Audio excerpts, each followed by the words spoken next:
when I discovered who my father was, I wrote an essay for a local paper in Washington, D.C. called the Washington City Paper, and that, kind of evolved into a larger project, which became the book. I want to read a little bit from the book and then get you to comment and kind of lay out some of the details around fatherless woman syndrome, and then if you can comment on the portion that I read from the book, that would be great too. This is from page 17, the chapter Strange Fruit. You write, the revelation that a man different from the one my sisters and brother called father had impregnated my mother with me, branded me anew as the family's black sheep. Like Vietnam veterans whose flashbacks are so real that they are transported once again to the Southeast Asian jungle, sweating from the oppressive heat, jumping at the deafening sound of gunfire, and fearful that life may end within seconds, I was mangled by the implicit resurrection of the tale I had heard throughout my childhood, a taunt whispered by my sisters and brother in our bedroom, drawing blood from my soul, crippling me beyond anyone's understanding. Even today, it bruises me and it anchors me in anguish. The story went like this. My mother has just given birth to me. The nurses at Charity Hospital in New Orleans, who had tended to her when my brother and sister were born, are the same ones at her side when I arrive. Seeing me all cleaned up in the nursery, they came to warn her that she cannot take me home. They say her husband, Bill, will know I am not his. There are distinct differences between my features and those of my older sister and brother. They have dark, curly hair with which some black people call good hair. Their Creole skin evidences the mix of white, Spanish, French, and Indian blood that runs through our family. I, on the other hand, flaunt darker skin, nappy hair, and a broad nose. Years later, after hearing far too many times how different I was, I looked into the mirror and saw only what those nurses saw. I was perplexed by the deviation and believed myself an awful mistake. I wanted to beat myself unmercifully for my ugliness. I tried lightening my skin with bleaching creams. Even before that, my mother used a hot comb in my hair, hoping to straighten out the kinks, only to have them return with the slightest moisture. There wasn't any help for my nose. As a young girl, my mother told me not to smash it, which is exactly what I did when it itched. There were times, however, when I went around squeezing and pinching my nose as if I were a victim of a malodorous wind. Sometimes I fantasized about rhinoplasty. Frequently and privately, I searched the faces of relatives looking for commonality, a mole, a wrinkle, an eyebrow that said, "You belong." I found only loose threads, nothing whole and complete that I could embrace with security, nothing to which I could cling as Linus does to his blanket. Whatever happened to Daddy's little girl? Your thoughts? Wow, and when I hear you read it, it's incredible that I actually survived that psychologically. But that is actually the truth. And interestingly, my mother and Bill were divorced, and so when Bill would come to visit my brother and sister, he never wanted to be with me, and that exacerbated my sense of, loneliness and not belonging. And it wasn't until I was in my 30s that I met my biological father, and it all came together. But the part you didn't read was how I actually learned that I was actually the product of an affair that my mother had.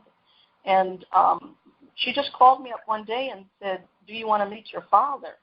And I was thinking she was talking about Bill.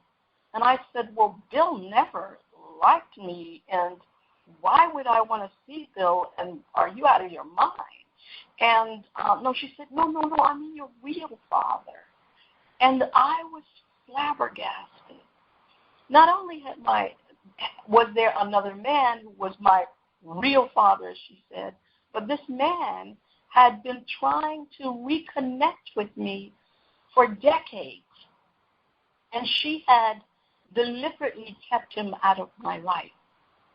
In fact, at one point, he lived in Baltimore and I lived in Washington, D.C., just a few minutes, really, away from each other. I met him 2 years before he actually died. And when I met him, it was as if I were looking at myself in the mirror. I mean, we looked so much alike, and it brought a certain comfort to me that there was someone to whom someone who had loved me all these years, just the way I was, and had been desperately trying to reconnect with me, but also someone whose features I could reflect on and see that I was not this ugly duckling, but rather I was someone else's child. Context of White Supremacy. Gus T. Renegade in for another broadcast, hopefully to share constructive information on the system of white supremacy. Today's date, Thursday, March 24, 2022. So I have been told 13 years we have been on the air. Stand by your work. That's generally what you do. You don't brag, you just stand by your work. 2013, Jonetta Rose Barras was a guest on the program. We discussed her book, Whatever Happened to Daddy's Little Girl, the Impact of Fatherlessness on Black Women. Really important book. Very important program. Was not in the archives. Racists at it again, but I put it back in the archives this week so you can go back and hear the full broadcast when she visited with us almost 10 years ago. But last week when we started Essie Mae Washington Williams, Dear Senator, her memoir, I said repeatedly, it reminded me of this book so many times, and I mean, Jonetta Rose Barras, she's not dealing with her mom being raped by a white man when she was 15, but still, she didn't even have a white father, she had a black father, but still, those elements of growing up and thinking that this person is my dad, and he's not, and then this person is kind of distant to me, even though I'm thinking it's my dad, he and my mom separate, and they don't want to kick it, or come back, or check on me. Essie Mae Washington Williams was talking about that exactly. John Henry Washington, he leaves. He's like, dang, he didn't come back to check on me. And I'm thinking he's my dad and what's going on. And then it's not until you're 13, way down the road, you're like, nope, I have been bamboozled. And she talks about the impact that has on you for a life. Now, I don't even know. Now, you add in that it is a white man, a white supremacist, who raped my mother when she was 15, and then is renowned all over the world for talking about no-count black people. How does that impact your sense of fatherlessness? He won't even acknowledge. I can't even get into all the tackiness of it. Dear Senator, Essie Mae Washington Williams' memoir. We didn't even get that far last week. We only read the first chapter, and we got like halfway through the second chapter. I believe we stopped at the point where Essie Mae says that her mother, now she knows it's Carrie Butler, so her mother and her sister say, we got to go to South Carolina and we're going to take you with us. This is our first time going back to South Carolina, is where we're picking up at this week. The last thing that I will get in, well, two things. One, thankfully, hoorah, praise white Jesus and anyone else that we can thank, one of our listeners volunteered and did the narration. I'm so thankful that I don't have to read. I hate narrating. It is really hard work, but she did a tremendous job and did it promptly.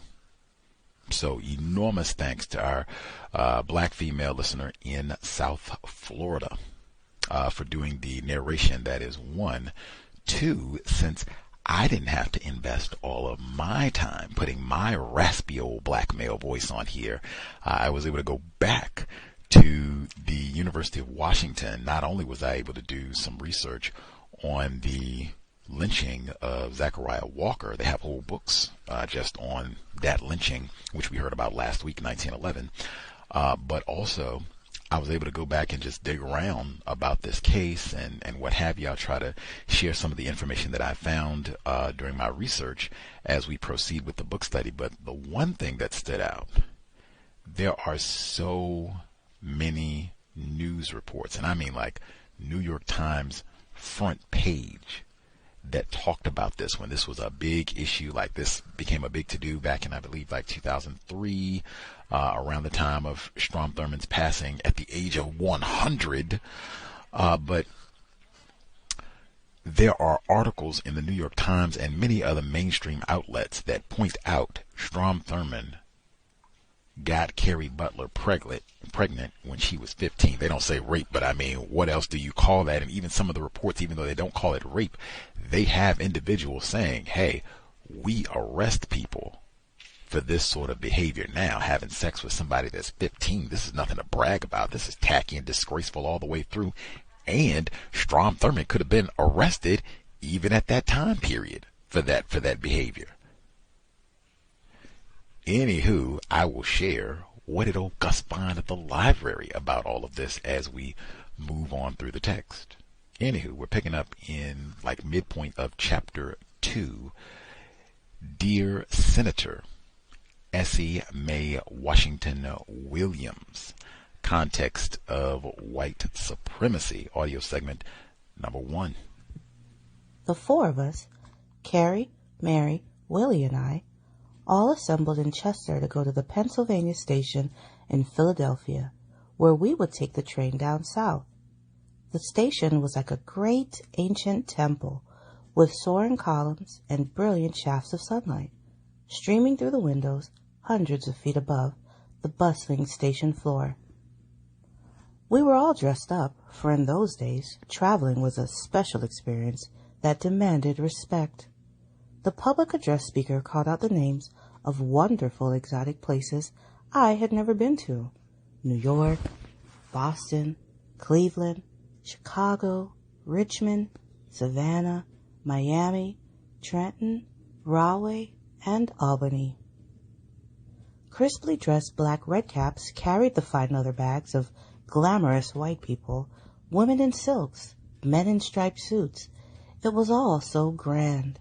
I felt I was at the gates of heaven. The first part of our trip was very elegant, as we sat in a parlor car with those dapper white people and the equally dapper and crisp black porters and conductors who served us all and watched the world go by. The big stone mansions of Philadelphia, the Chesapeake Bay at Baltimore, the huge white government buildings of Washington, D.C. We caught a quick, fleeting glance of the white marble temple that Carrie, our history expert, told us was the Lincoln Memorial. Our friend who delivered us from evil, she said, quoting the scriptures, as she often did. What I knew about Lincoln from school was that he freed the slaves, won the Civil War, and been shot for doing so. He had to have been a wonderful man, I thought, considering the tomb they put up for him. I soon came to wonder about Lincoln's legacy when we changed trains at Union Station. After the fancy parlor car we had started in, our new accommodations, to which we were herded, felt more like a cattle car. There were only blacks in these tattered seats. Half the windows wouldn't open, and the fans didn't work. It smelled awful. I was hungry and wanted a snack, but Carrie held me back. "This is a Southern train," she said, meaning that blacks were segregated in the worst cars and weren't allowed in the dining car. Eventually, a black porter came through with a cart selling soft drinks and sandwiches, which we ate in our hot seats. Life wasn't fair, I thought, but I was far too excited to complain. I was on a trip, the first big trip of my life, so I was one lucky girl just to have any seat on this magical train. The whole journey reminded me of the song Chattanooga Choo Choo, which was a big hit that year for Glenn Miller. I knew the words from the radio. Nothing could be finer when you're in a diner than to have your ham and eggs in Carolina. This was almost like that, except we couldn't go into the diner. Well, nothing was perfect. The train's first stop was Richmond, which Carrie pointed out had been the capital of the Confederacy, and near Appomattox, where Robert E. Lee surrendered to Ulysses S. Grant. I liked the ring and rhythm of those names. They sounded like warriors, though I didn't have an idea, aside from the notion of blue versus gray, exactly what they were fighting about. It made me look forward to the American history class we had the next school year. From the train, Richmond didn't look that different from Philadelphia. Lots of grand buildings with columns. Philadelphia was the cradle of liberty. Richmond, I guess, was the cradle of slavery. Apropos of slavery, what I did notice was a lot of very sad-looking black men, just lolling about on benches at the train station. What are they doing? I asked. Just what you see. Nothing, Mary answered. Waiting to come north where they can get a job. As the train passed through the endless Virginia tobacco fields, I saw more and more scenes of these unemployed black men sitting aimlessly at all the whistle-stop stations with absolutely nothing to do. We didn't have scenes like that in Coatesville. All the men were at the mills working, busy doing something. The South seemed lazy and sleepy, I commented. That's the nice part, Mary said. Virginia gave way to the rolling hills of North Carolina and still more tobacco fields. What's the difference between North Carolina and South Carolina? I asked. Carrie had a quick answer. They call North Carolina the Valley of Humility, between two mountains of conceit. The mountains are South Carolina and Virginia. Speak English, girl, Mary told her sister. Where did you get that stuff? I was confused, too. Carrie explained. South Carolina and Virginia are both a lot fancier than North Carolina. At least they were until the war. They were full of big plantations and rich people. Because of all these hills we're looking at, North Carolina was divided up into a lot more farms. It was a state of small farmers, not big planters, so it didn't put on any years like the other two. And now North Carolina is a lot better off than South Carolina, because those small farmers didn't have that much to lose and knew how to take care of themselves after the war. But the big planters of South Carolina had no idea what to do without us. Us? I asked. The slaves. I never thought about myself as a slave or a descendant of slaves, but, as I said, this trip would open my eyes. How do you know so much? I asked Carrie. I had a wonderful teacher, she said. In high school? Here and there was all she would say. That cryptic answer would soon take on a whole new meaning. The train reached Columbia very early in the morning after an all-night ride. We had been riding in that coach for over 15 hours, and I had been too excited to sleep. The song went, Nothing could be finer than to be in Carolina in the morning. And I couldn't have agreed more. It was great to get off that train and smell the sweet magnolias, honeysuckle, and orange blossoms in the air. We took a cab to the bus station to transfer to Edgefield. Carrie, ever the historian, told us how General Sherman burned Columbia down on his bloody march from Atlanta to the sea. Why would he burn a whole city down? I asked. To teach the rich folks a lesson, Carrie answered.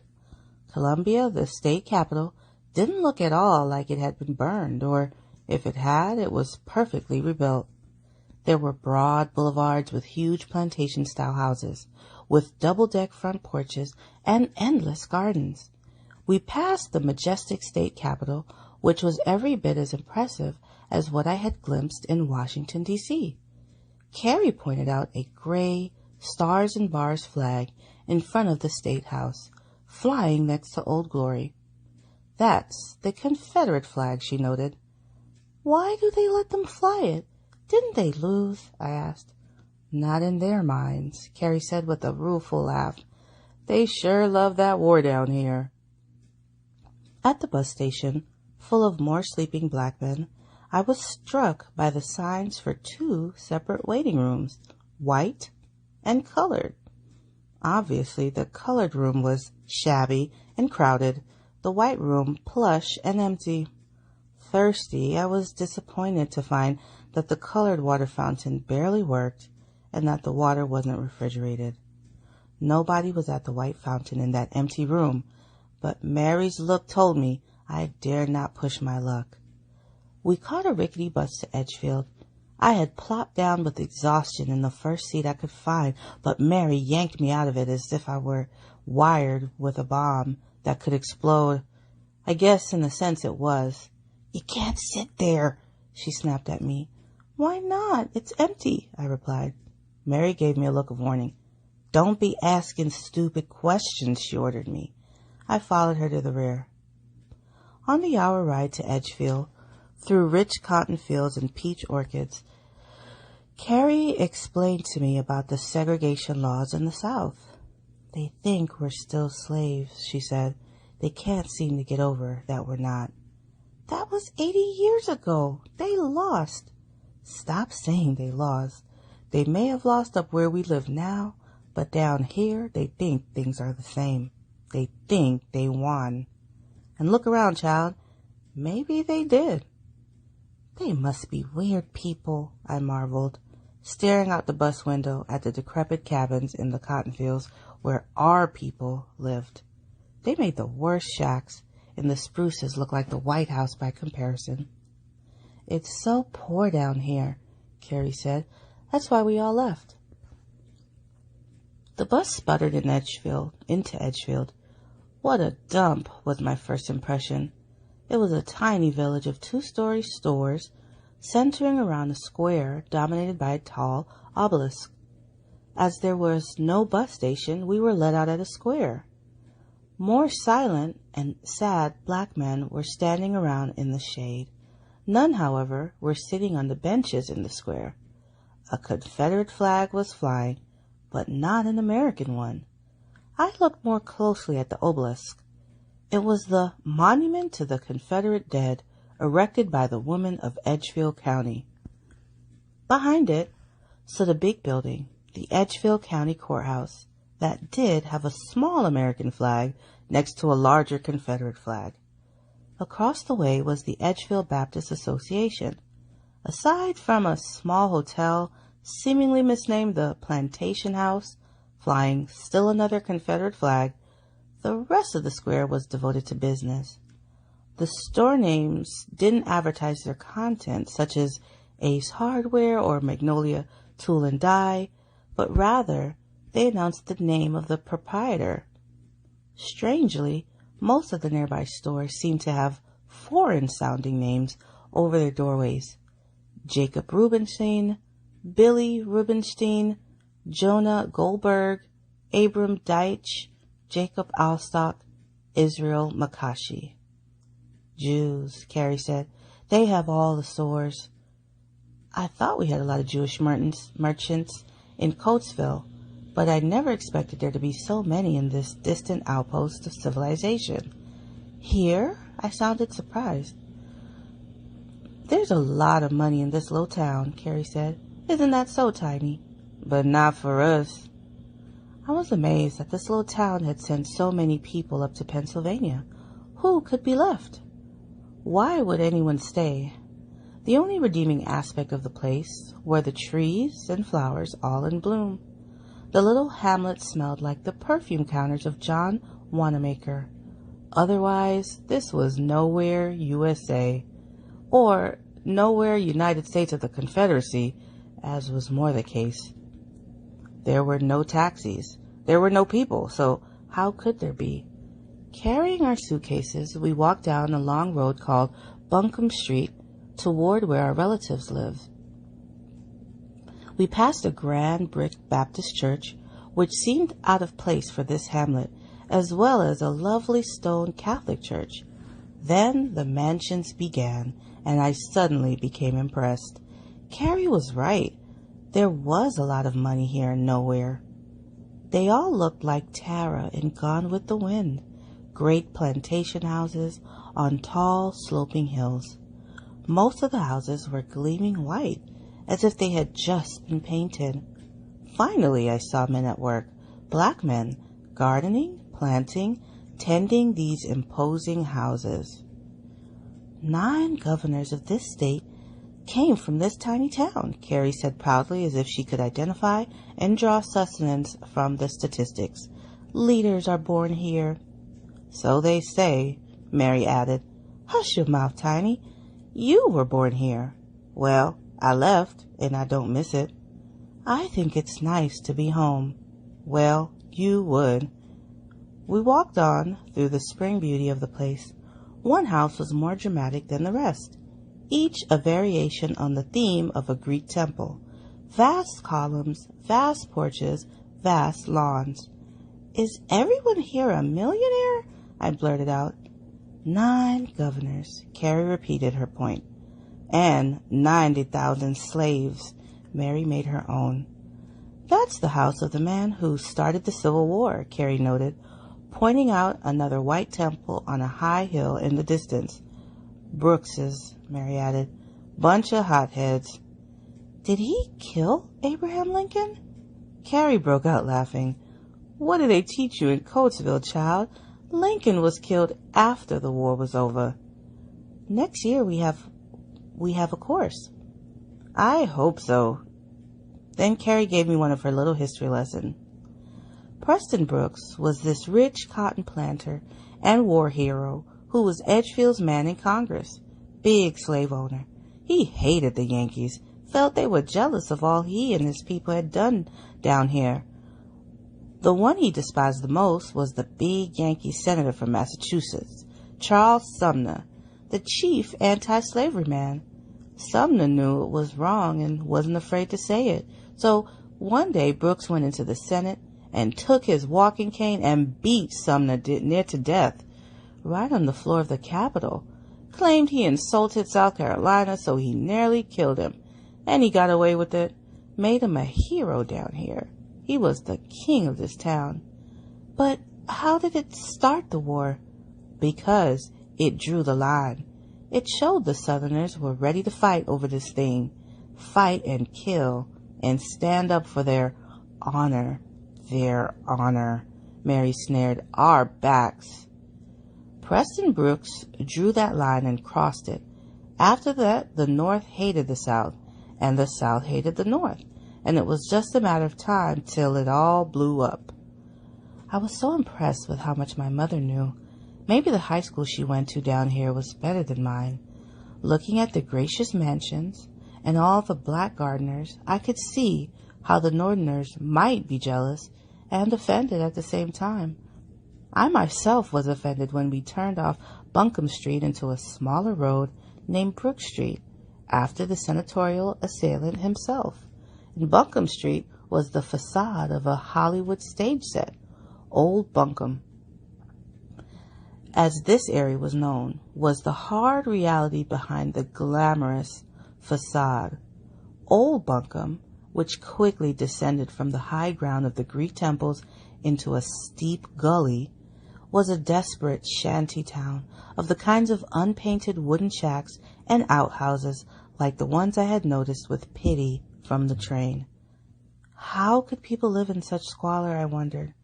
I was about to learn firsthand, because the people who lived in these shacks were my people.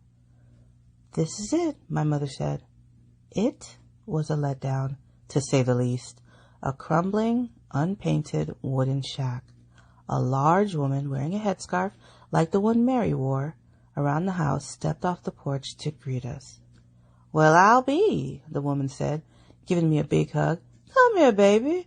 It's been a long time. Come to your Aunt Bertha. She hugged me, then Willie. Mary introduced us to this woman who was the sister of my two mothers, but who looked nothing like them. She was a country lady. They were city girls. The thought crossed my mind that maybe they might have gained weight and looked like her if they had remained down here. Bertha, a Paul Bunyan of a woman, seemed to pick up all our bags at once and bring them into the house. At first glance, it seemed even more depressing inside than out.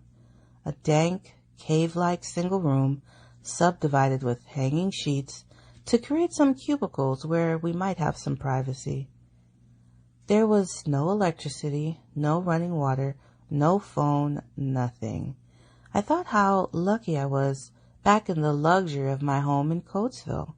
As my eyes adjusted to the dark, however, I did see some amazing tattered antiques, big brass beds, a love seat, and some cracked gilt mirrors. They looked like ancient hand-me-downs from the mansions on the hill. Bertha filled this shack with a spirit that took my mind off the surroundings. Like her sister, she was a great cook, and she began feeding us cakes she had baked for us, which distracted me from the surroundings. That night, we all huddled around an old wood-burning stove for warmth. As it got cold in that damp, wooded area behind the rich folks' homes, it was like camping out. As I had never camped out overnight before, I decided to be positive about the whole experience and looked at it not as a hardship, but as an adventure. I did feel sorry for Bertha, though, and wished there were some way to get her to move up north with us. As bleak as our surroundings were, the food was wonderful. We ate endlessly from that big stove. Fried chicken, pickled collard greens, steaming fluffy biscuits with melting butter. My first taste of hush puppies, which were fried balls of cornmeal designed to throw to the hounds to keep them quiet. They sure shut me up. I also tried Brunswick stew, which was made with squirrel meat. Since I had eaten groundhog in Coatesville, I wasn't too put off by the squirrel, but tried to pretend it was chicken. It was actually delicious and took our minds off the lack of other creature comforts. The next day, we got all dressed up to go to my aunt's funeral, the very first funeral I'd ever attended, in a Baptist church, further down the road. The building wasn't much more than a barn, but the spirit was like a glorious cathedral. Hundreds of people were there, all in their finest clothes, which, like their homes, were rather threadbare. Yet they had dignity. And what singers they all were! The hymns which I loved to sing were divine, but the part I couldn't handle was the open casket. I had never seen a dead person before and was afraid to get too close. Mary said I had to go pay my respects, despite not knowing my late aunt, so I walked up there and tried not to look. I still had nightmares about it for weeks afterward. After the funeral, all we did was eat, going to one house after another in Old Bunkum to meet with friends and relatives. All the neighbors would bring covered dishes as a show of respect, and we showed our respect by eating every bit of them. The day after the funeral, Carrie woke me up from a bad dream I was having about my deceased aunt's casket. "You've got to get up and get dressed," she told me in a whisper, as to not disturb the others who were sleeping, "and look specially nice." I noticed through my blurry eyes how pretty my mother looked. She was all dressed up in a lovely frock with pearls and earrings. I assumed we were going back to church for more services, but what my mother had on didn't strike me as mourning attire. She picked my nicest dress out of my suitcase, combed out my hair, and told me to put on makeup. "Too much lipstick," she scolded me, wiping some off. At 16, I wasn't very good in this department. I redid my lips, wanting desperately to please her. She was so beautiful. I felt I could never compare with her, no matter how hard I tried. I couldn't keep my eyes off of her.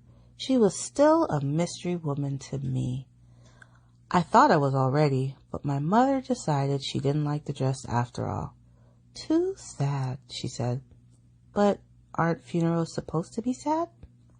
This isn't a funeral, darling, she said, with that enigmatic laugh of hers. I'm taking you to meet your father. My heart started racing. In the 3 years we had known each other, the identity of my real father had never been discussed. Now was the moment of truth, and I was scared to death. We walked up the steep hills of Old Buncombe to the paradise of Buncombe Street. The shacks were all quiet. The black world was sleeping. I kept wondering when my mother would turn so that I could meet my fate. At first, I thought it might be one of the big white column mansions where this mystery man might be working as a butler to some rich family. But we kept walking down that dusty, oak-shaded road, straight into downtown. Maybe he was a barber or a porter in the Plantation House Hotel, I thought, but we passed those establishments as well. I didn't dare ask my mother. I knew she wanted to surprise me, and she was doing a good job. The men in the street seemed to notice and admire my mother, with her pretty clothes and that graceful way she moved. All of those men were black, working in yards, painting buildings, smoking cigarettes outside of the general stores.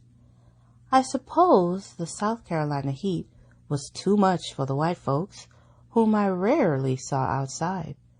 In any event, none of these men turned out to be my father. Finally, we arrived at a one-story white building that housed the law office. Thurmond and Thurmond, attorneys at law, the sign said. That was it. My new daddy was a driver for a big-shot lawyer. We went up the steps and knocked on the door. A black servant in a white coat opened the door. I wanted to throw my arms around him, but he just looked at me blankly. Then he showed us into a grand office, stocked floor to ceiling with law books and diplomas, where my mother and I were left to stand alone in silence. My heart was pounding so hard I feared it might be audible. A few moments passed, and then a fair, handsome man entered the room. A little nervously, I thought, as he tipped over a standing ashtray. He wore a light blue suit and tie and looked every inch the lord of a plantation. He gazed at my mother a long time, then stared at me even longer. Finally, his stone face broke into a smile. "You have a lovely young daughter," he said in a deep, commanding voice. I was speechless. "Essie Mae," my mother said with a big smile of her own, "meet your father." I couldn't get out one word. This was even crazier than when I learned Carrie was my mother. Now I saw that my real father was a handsome, charming, and rich white lawyer. My first thought was whether Mary knew this, and if so, why she didn't tell me. My second thought was that I didn't know this man's name, my father's name. Thurmond and Thurmond, I remembered the sign. "Hello, Mr. Thurmond," I stuttered. "What do you think of our beautiful city?" he asked me. "It's different from my home." "This is your home, Essie Mae. You must think of yourself as South Carolinian. This is a wonderful city, a wonderful state." 9 governors was all I could say. "Maybe 10, Carrie added cryptically, winking at the man who smiled sweetly back at her. "The Palmetto State. Do you know what a palmetto is, Essie Mae?" Mr. Thurmond asked me. "No, sir." "It's a small palm tree, what they call a cabbage palm, native to our state. Look here."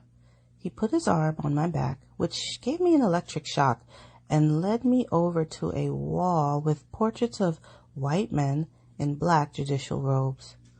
embossed certificates, and a framed souvenir of what looked to be 2 sides of a large coin, which is what he pointed out to me.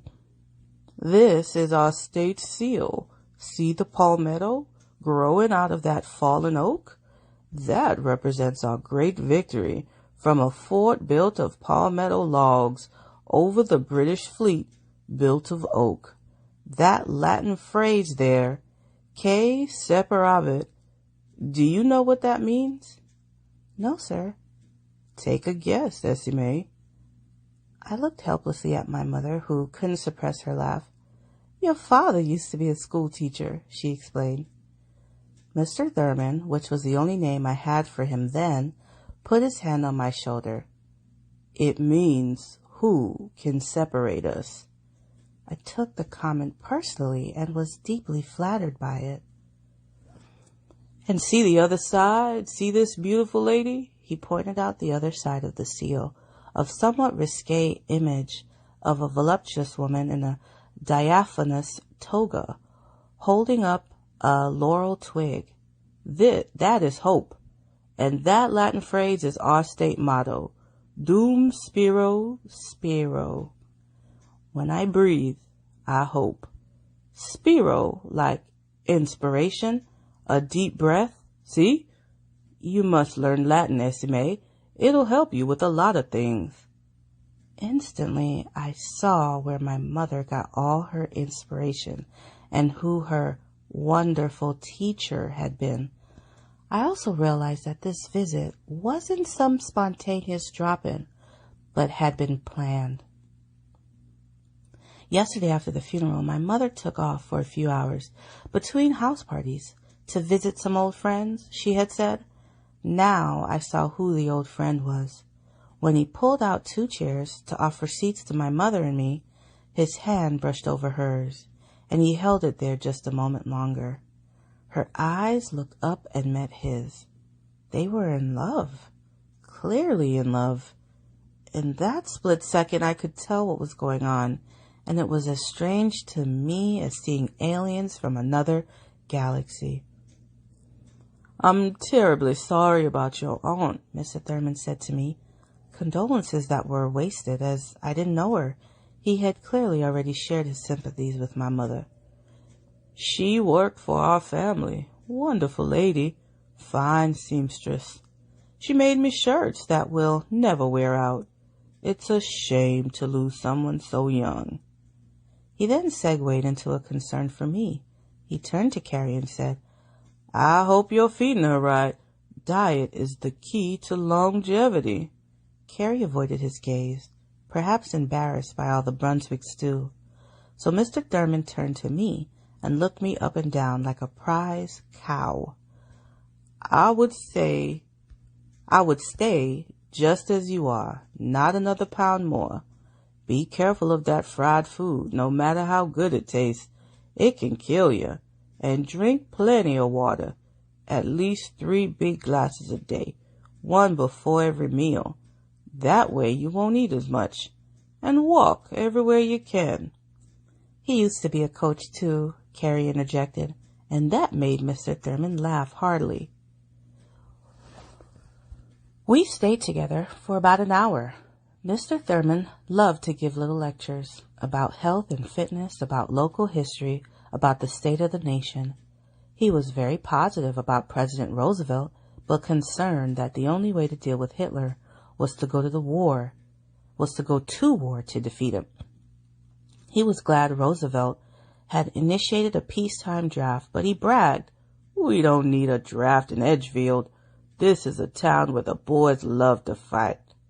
This launched him into an address on the endless list of the heroes of Edgefield, William Travis and James Bonham, who fought at the Alamo, General Matthew C. Butler, a Civil War legend, Francis Pickens, ambassador to Russia and courageous Civil War governor, Pickens' Russian-born daughter Olga Neva, who led her own army that drove the carpetbag Yankees, as Mr. Thurmond called them, out of South Carolina in the dark days after the Civil War.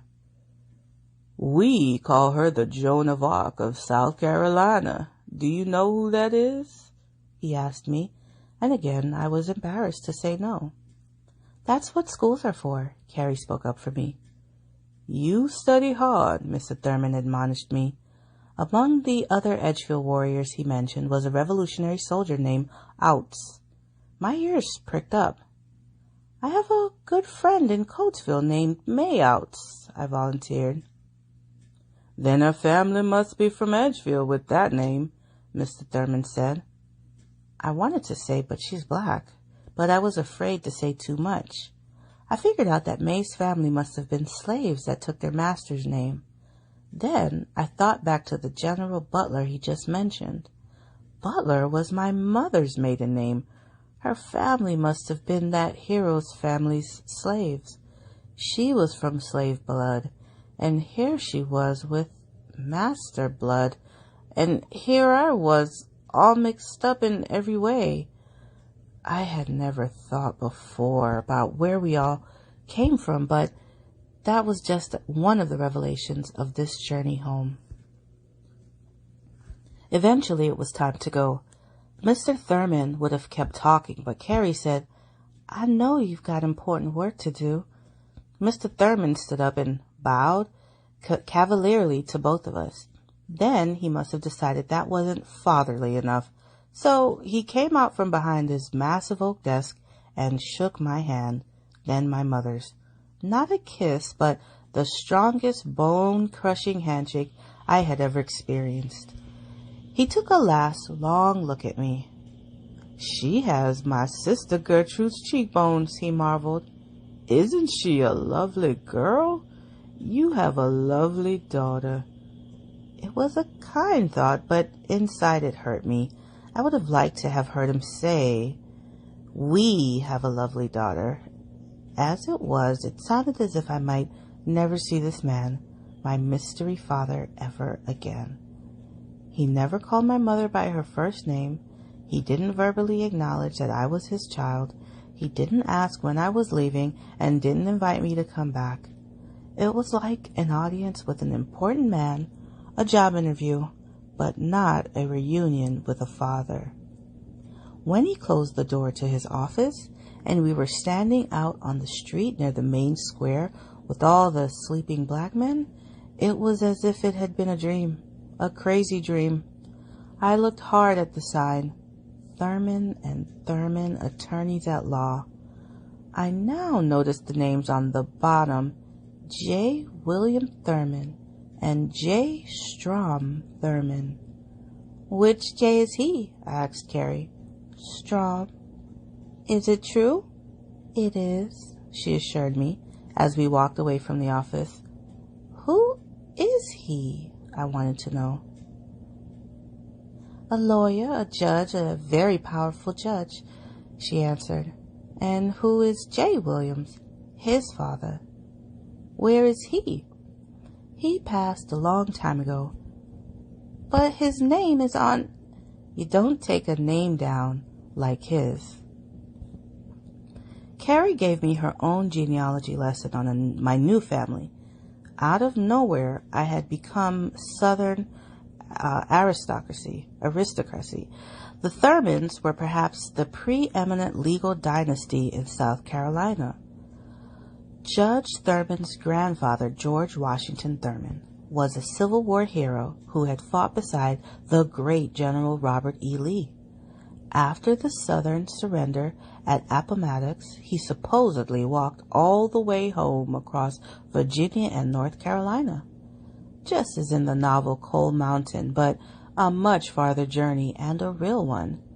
Judge Thurmond's father, J. William, Will, had served as United States Attorney for South Carolina, as well as a justice on the South Carolina Supreme Court. He might have gone on to become Edgefield Governor number 10, but for a blot on his record.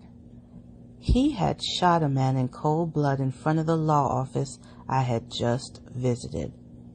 He claimed it was a question of honor, and honor being a high stake in this family, as well as the fact that Thurmond was the law in Edgefield, he was acquitted of the murder charge. My mind said this family rather than our family at this point, The paternal ground I had just stepped on was too shaky at this early stage to be claiming propriety stakes. Instead of becoming governor, Will Thurmond became the brains behind the throne, the crown being worn by still another violent Edgefield man named Pitchfork Ben Tillman. A one-eyed, Latin-spouting, pro-lynching, intellectual rabble-rouser who got his sobriquet by threatening to stab then-President Grover Cleveland, whom he ridiculed as an old bag of beef with a pitchfork, unless he treated the South with more respect. Tillman despised blacks only slightly less than he despised Yankees, and, in fact, lumped both groups together as culpable for all his state's endless economic problems at the turn of the century. Tillman was one of the state's great folk heroes, and Will Thurmond was his chief advisor. It was Ben Tillman who taught little Strom how to shake hands like that, Carrie told me. It nearly killed me, I said.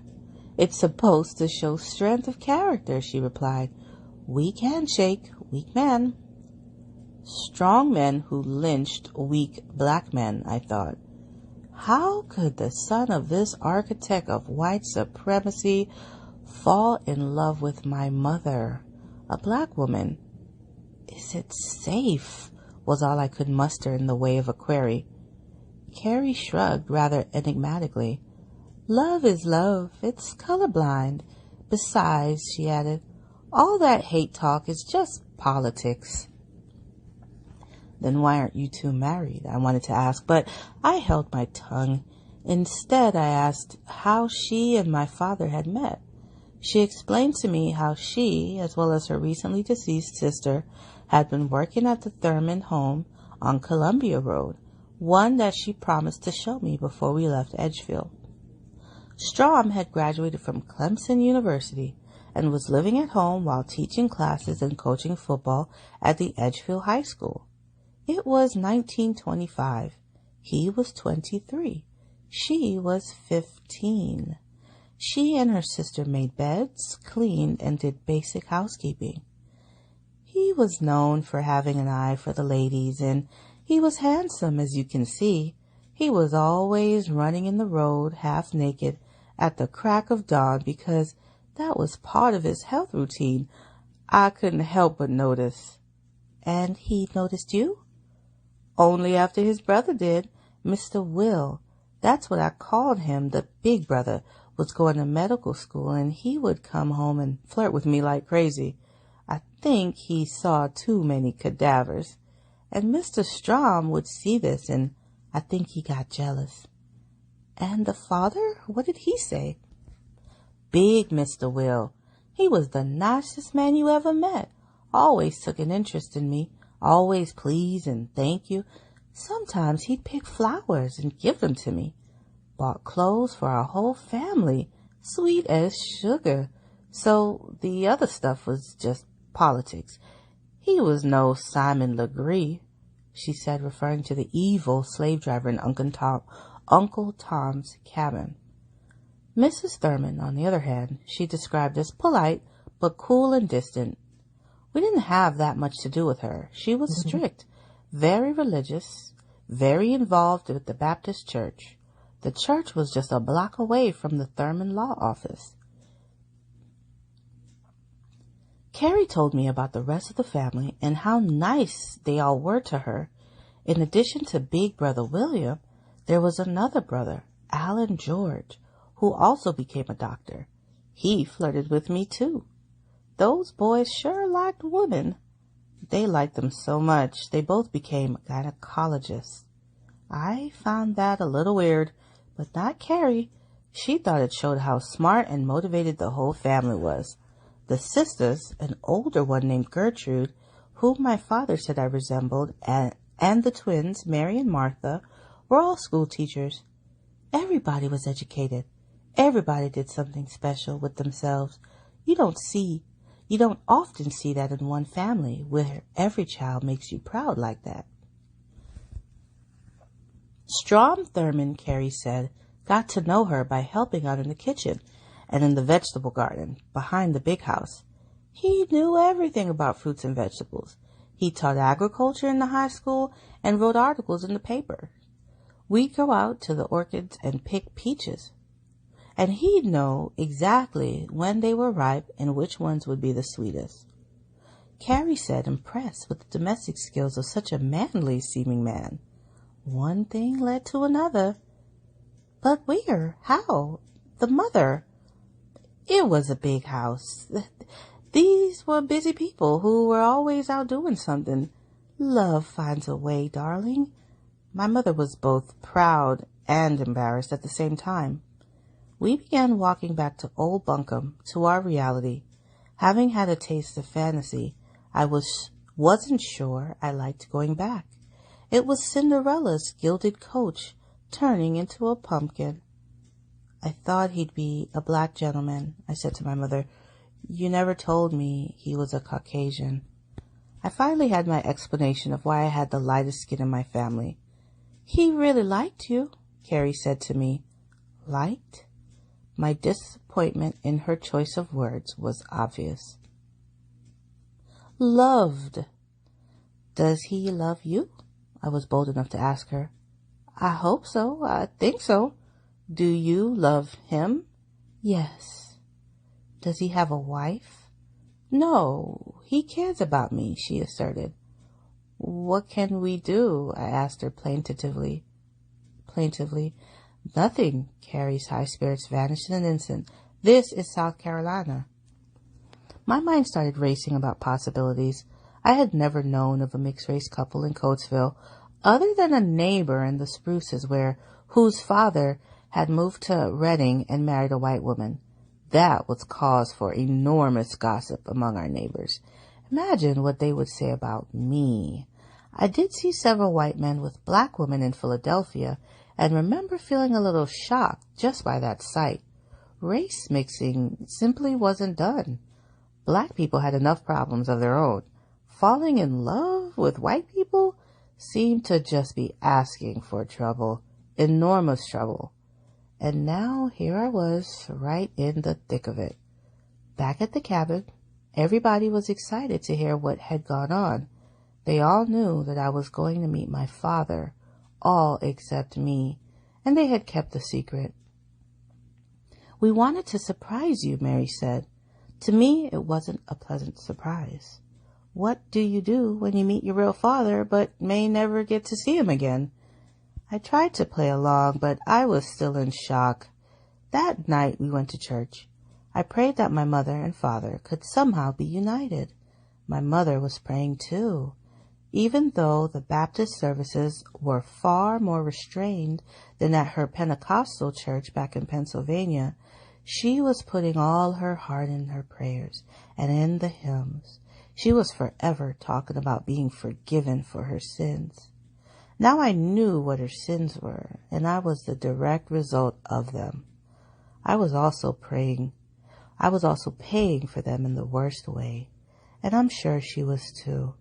Maybe that explained why she had become so religious, much more so than her sister Mary, my mother. Carrie and I both needed salvation, but in the society we lived in, what I was praying for would take a miracle. The next morning, as we were packing to go back north, a black Ford arrived at our cabin. There was a black driver in a white coat, the same servant outfit that the butler at the Thurmond law office had been wearing. The driver got out and opened the door to the back seat. Out stepped a slender, well-dressed woman in a pink hat and a pink frock. She looked like she had taken a wrong turn into the slums on her way to a garden party at one of the mansions. I stood at the window watching as my aunt went out to greet her. It's Mr. Thurmond's sister, my aunt said excitedly. She's got a package for Carrie. My mother quickly combed her hair and fixed her dress and went out to meet her. They talked just a few moments. My mother then came back inside. The package turned out to be a long envelope. She opened it, and inside was cash, a lot of cash, in $10 bills. There were $200 in all, which was serious money in 1941. I had never seen so much money.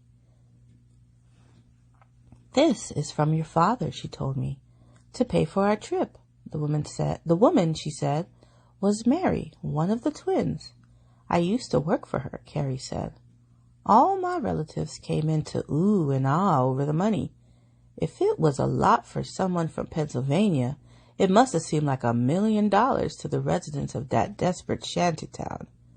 Once I got over the fact that the gift had been made, I felt awful.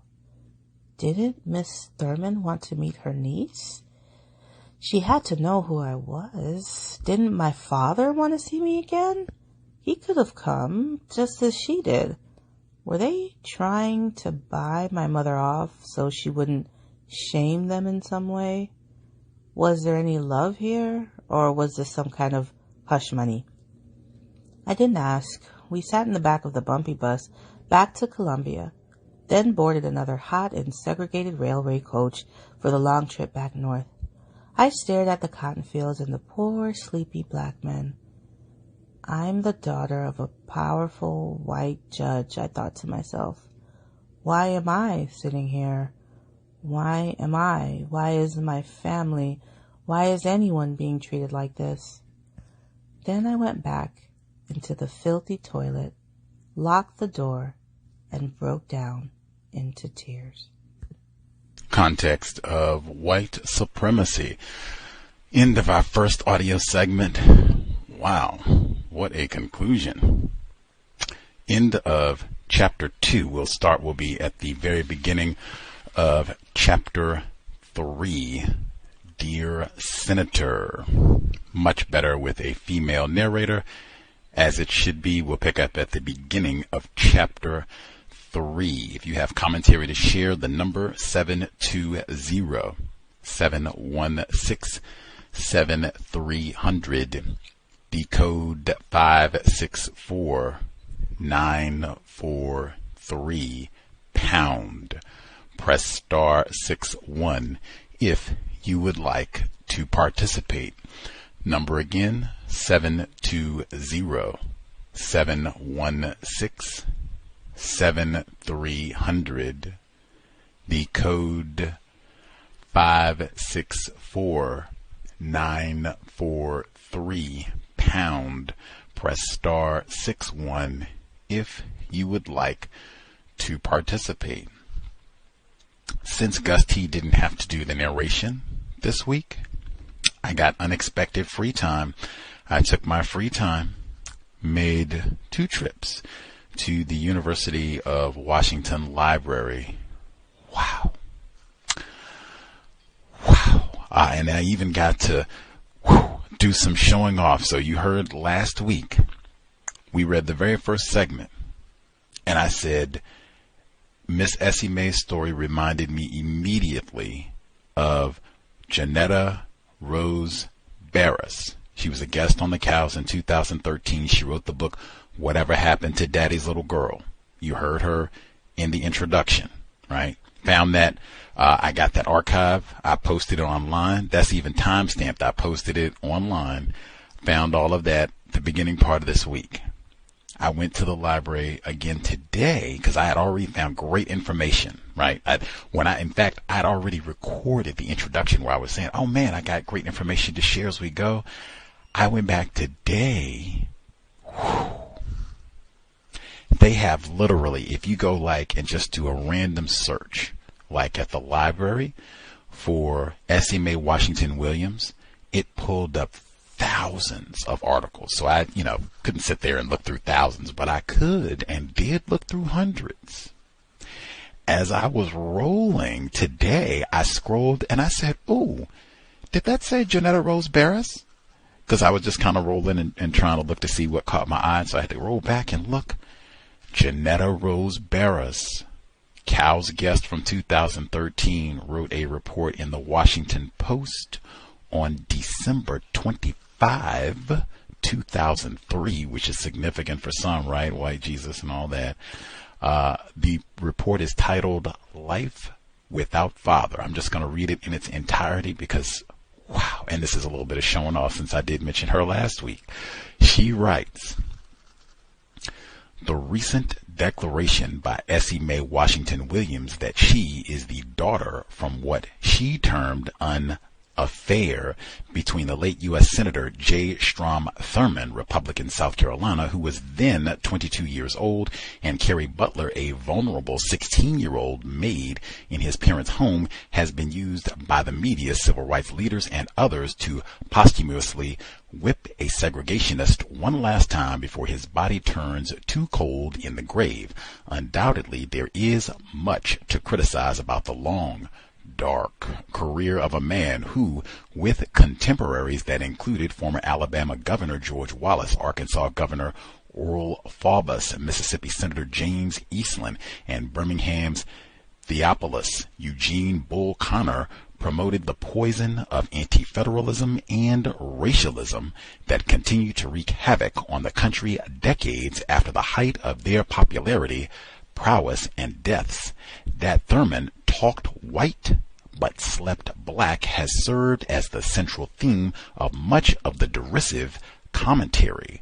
Washington Williams certainly stands as indisputable testimony to his life of hypocrisy and the complicated texture of race in America. The equally compelling and perhaps more instructive narrative of a daughter's longing for father writ large by Washington Williams' life has yet to draw sufficient attention. After meeting Thurmond for the first time at age 16 and facing the impending death of her mother, she sought to hold onto her only remaining parent.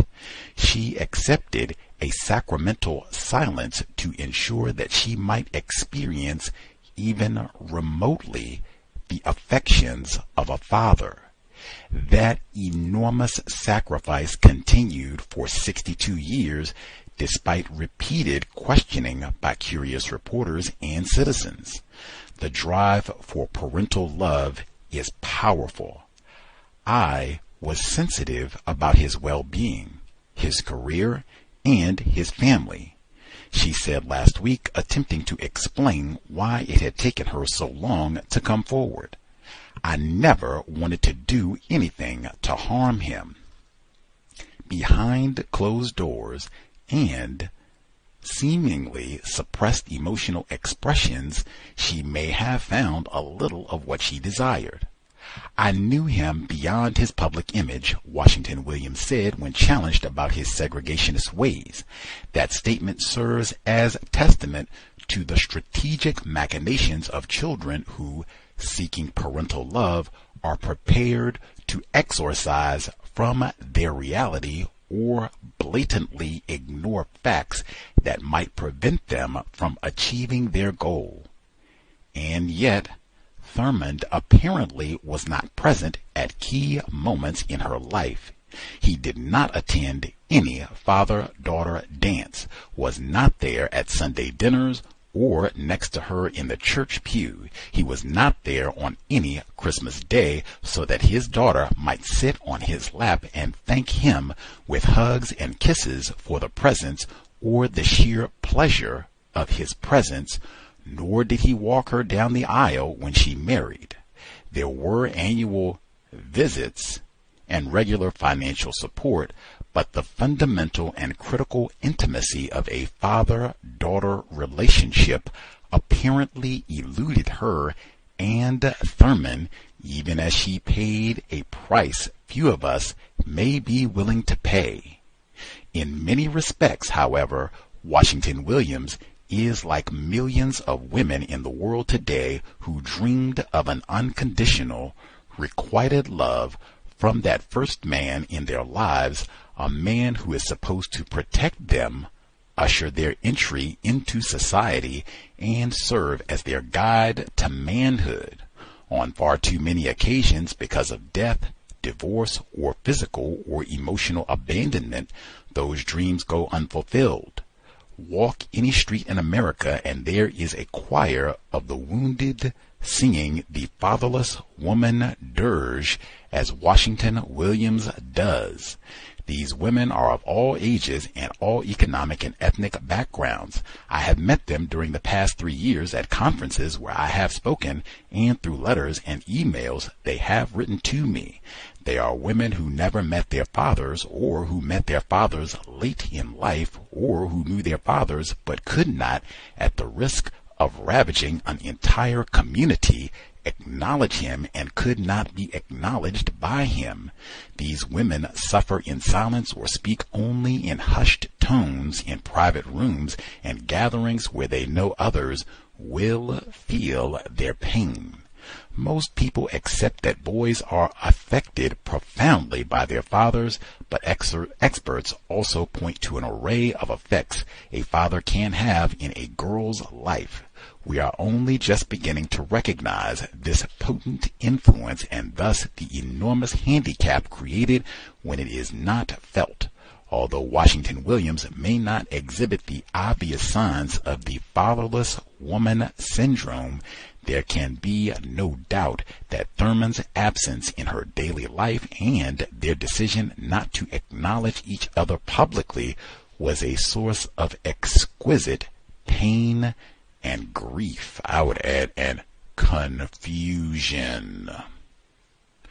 During the last week's news conference, her voice cracked and her eyes welled with tears.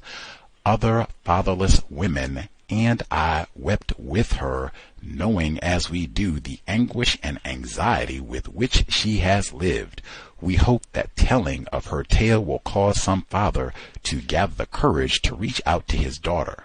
But even if he does not, one thing is certain. Washington Williams can at last embrace finally and wholly a father she had been partially denied. It matters not whether the public still will view him as a segregationist or characterize her merely as his biracial daughter, failing to see beyond race. She is free of a burdensome secret. Perhaps now one hopes she can begin to truly heal from a life of loss and the unspoken longing it caused. Life Without Father, Jonetta Rose Barras, December 25, 2003, Washington Post. Rummaging at the library, and I found lots more. That was just one that I found today. Incidentally, I will just say quickly, wow, great insight. Guest on the couch, you can go back and hear lots of what she had to say, but I think it's substantially different if you have a racist, child-raping father who is out publicly talking bad about Negroes all the time and for decades, and that's your deadbeat white dad. I think that is substantially different from just the normal, confusion. That's why I don't think we understand. Even if, you don't have a father, if you're a male or female and you're missing a parent, that is a substantially different and intense component to add. This is not somebody that's just down the street or doesn't want anything to do with me. This is someone who has made a lucrative career practicing racism against the Negroes. Me.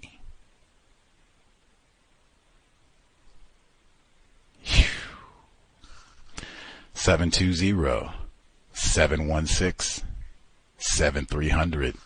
The code 564-943#.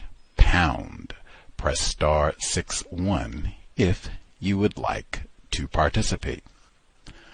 Folks who dialed in with a hand up, if you have commentary to share, proceed. Greetings, everyone. Retired firefighter in Florida. This time around, I heard the rodent food, squirrels, groundhogs. Got it the first time around, sir. Yeah, I thought I was hearing such animals when it was someone was talking about a quote unquote food source. Yeah, but with this particular segment of reading, the first thing comes to my mind is the word disgraceful. But anyway, well, actually, starting from the start, I wrote down a statement: ignorance becomes a weapon. I was just hearing the exchange between the subject and the principal person, and I think it was her mother, and how between the exchange of the quote unquote Jim Crow laws, it was kind of like a lack of understanding. I think that may come from those who do know it hadn't circulated enough to spread to whereas a larger number of non-white people would be more informed of the strategy of racism, white supremacy that was going on in that area on the planet. I have also they only get pieces. What she was demonstrating was only pieces of the information, not how it connected and affected her as well as a collective of non-white victims. While at the same time, white people would pretend that they don't know anything about the past. And then again, the word segregation, in my mind, I always substitute that word for racism or white supremacy. Every time I hear that word, segregation, and anybody can correct me if it sounds incorrect, that you can actually replace that word with racism or racism white supremacy. The word segregation. Yes.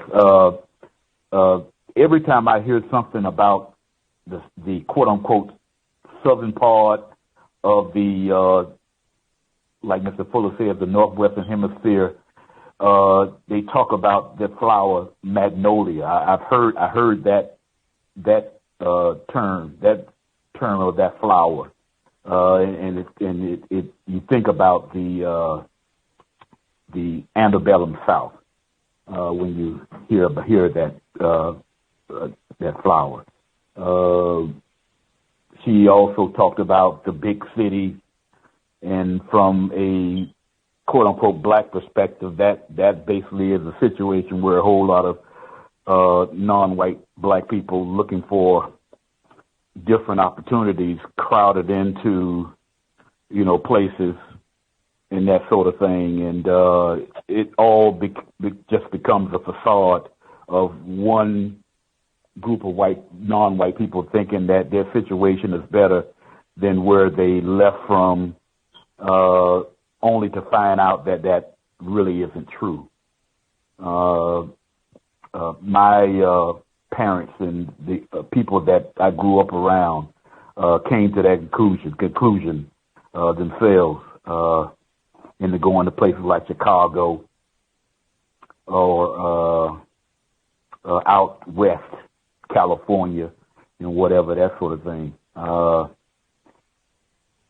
just cut to the meeting with the quote unquote dad. I'm not surprised about his behavior. Very cunning, very professional, as opposed to someone may have been thinking that the first thing it would have been some sort of monster-like, savage-like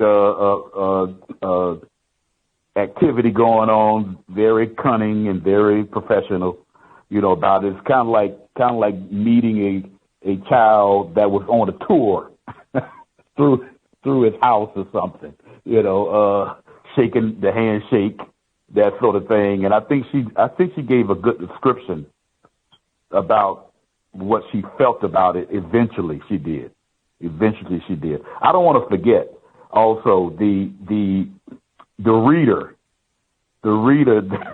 that came to your aid. Kudos to her, because in my imagination, that is the principal person talking. I mean, of course, I never heard her voice or anything, that sort of thing, but it sounds very appropriate, and so kudos to her, the reader who came to your aid. She's doing a very good job, and I'll just hold the rest of my report because I just wrote down a lot of scribbly notes, and that's it. Thank you. Much obliged, retired firefighter in Florida, and kudos to our narrator. Whew. Heavy lifting, get a little assistance. Excellent work. Let's see. Other folks dialed in with hand-up commentary to share. Can I be heard?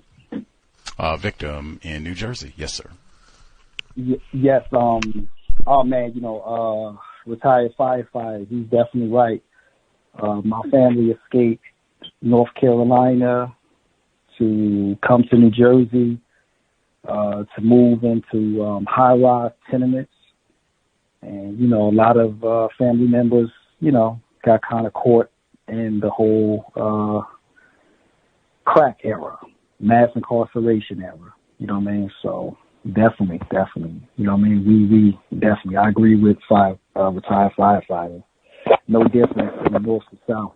But I followed your instructions, Gus, and I listened to the Joyner Lucas interview, and now listening to this book read, man, I mean, it just basically, it basically really reinforces and improves that tragic arrangements are definitely not needed in a system of white supremacy. They saw, the reader said that the mother said all that hate talk was just politics. I mean, politics, as the book described, with unemployed black men, traveling north to south for employment, or just basically just, sitting around looking miserable. That's just not hate talk. You know what I mean? That's racism, white supremacy. That's white politics weaponized. And, and again, like I said, just to reference the Joyner Lucas interview that you suggested we check out when he expressed the ratchetness of black women and the upward mobility of white women. Those ratchet black women might have been able to be upwardly mobile if their fathers wasn't subject to what they were subject to, like the reader described in the book. It says that and also, even with the whole CRT argument, and again, I mean, Francis Cress Welsing, reading is more important than watching television. So you have this anti-argument about black history, but black people had to suffer under Confederate rule and Confederate not so good education, not so good education, not so good education, not so good education, not so good education, not so good education, not so good education, not so good education, not so good education, not so good education. entirety of your life, and you know, as a black man, you probably was either still working on the sections that you were free from, or you was just unemployed altogether. Man, so Ben Tillman also basically in the reading it said, you know, he hated Yankees. No, he hated blacks, but you know, hate Yankees the same, Northerners. You know, and he blamed them for, you know, a lot of, you know, their troubles down south. Sounds familiar, you know, liberal, blacks, synonymous with each other. You know, same rhetoric, similar rhetoric. Man, and just to know that Strom Thurmond, I don't know if he was the protege or, you know, he was, you know, I mean, he learned how to firmly shake a man's hand by pitchfork Ben Tillman. I mean, wow. You know, so again, it's amazing, you know, and I, you know, just to know this history, so you can just basically make some of the correlations and kind of like get a better context of what you see now. You know, when people talk about racism, they often talk about slavery. Like from 1865 until the killing of Martin Luther King, like all that was omitted. Like all black oppression was just came about from slavery. The slaves was freed and it ended. But wow, I mean, I feel sorry for this victim whose father was Strom Thurmond. She was definitely a victim in all this. So, you know, I'll yield. Much obliged. Let's see.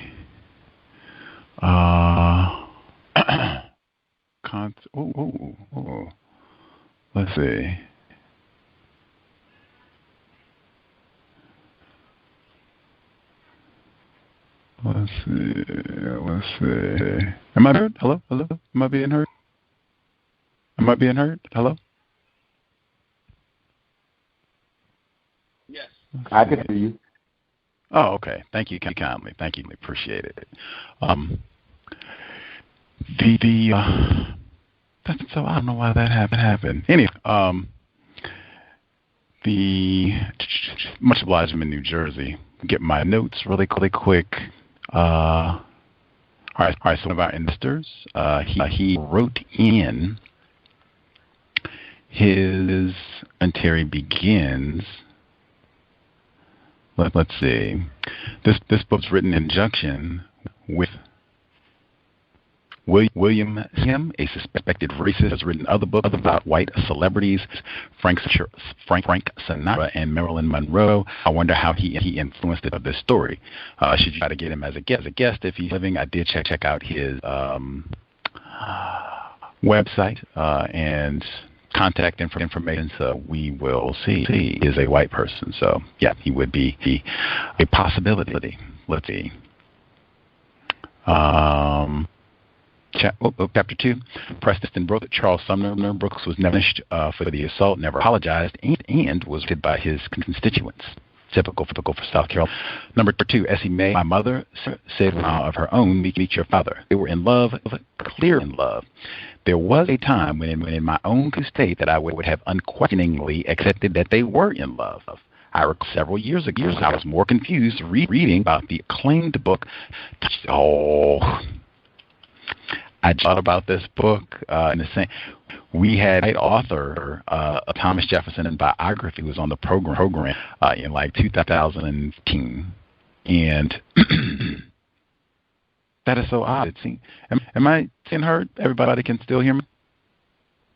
You're coming out as a echo a lot, Gus. It's like an echo. I'm so bizarre. I'm not. Wanna give me one second. I hear you. My connector. Give me 1 second. All righty, got my audio. I think I'm being heard now. Okay, I can see my audio. It's still bizarre. I'm not getting my audio where I was able to hear my feedback before, but like the audio meter is moving. So some folks can hear me. If y'all can just speak up. If something happens, you're hearing dead space, and I'm not being heard. Crazy tech issues. I'll get back to my notes. Alrighty. I was reading all his notes. All right. Number 2, Essie Mae, my mother said with a big smile of her own father. They were in love, clearly in love. There was that Gordon Reed. That book has been so many times come up on the program before. As I was saying, we had a white author biography. Wrote a biography on Thomas Jefferson, and he talked about that book and how we're trying to convince you that this was a plantation romance. And Hemings, Thomas Jefferson loved each other. Same thing with this Strom Thurmond, Essie Mae. Are you serious? Same thing. Gigantic age difference. This is a child and a grown white man. Are you serious? You will have victims who will believe this, and it was a romance. We another victim on the program did the same thing that talking about something on the plantation, that this is love, fine.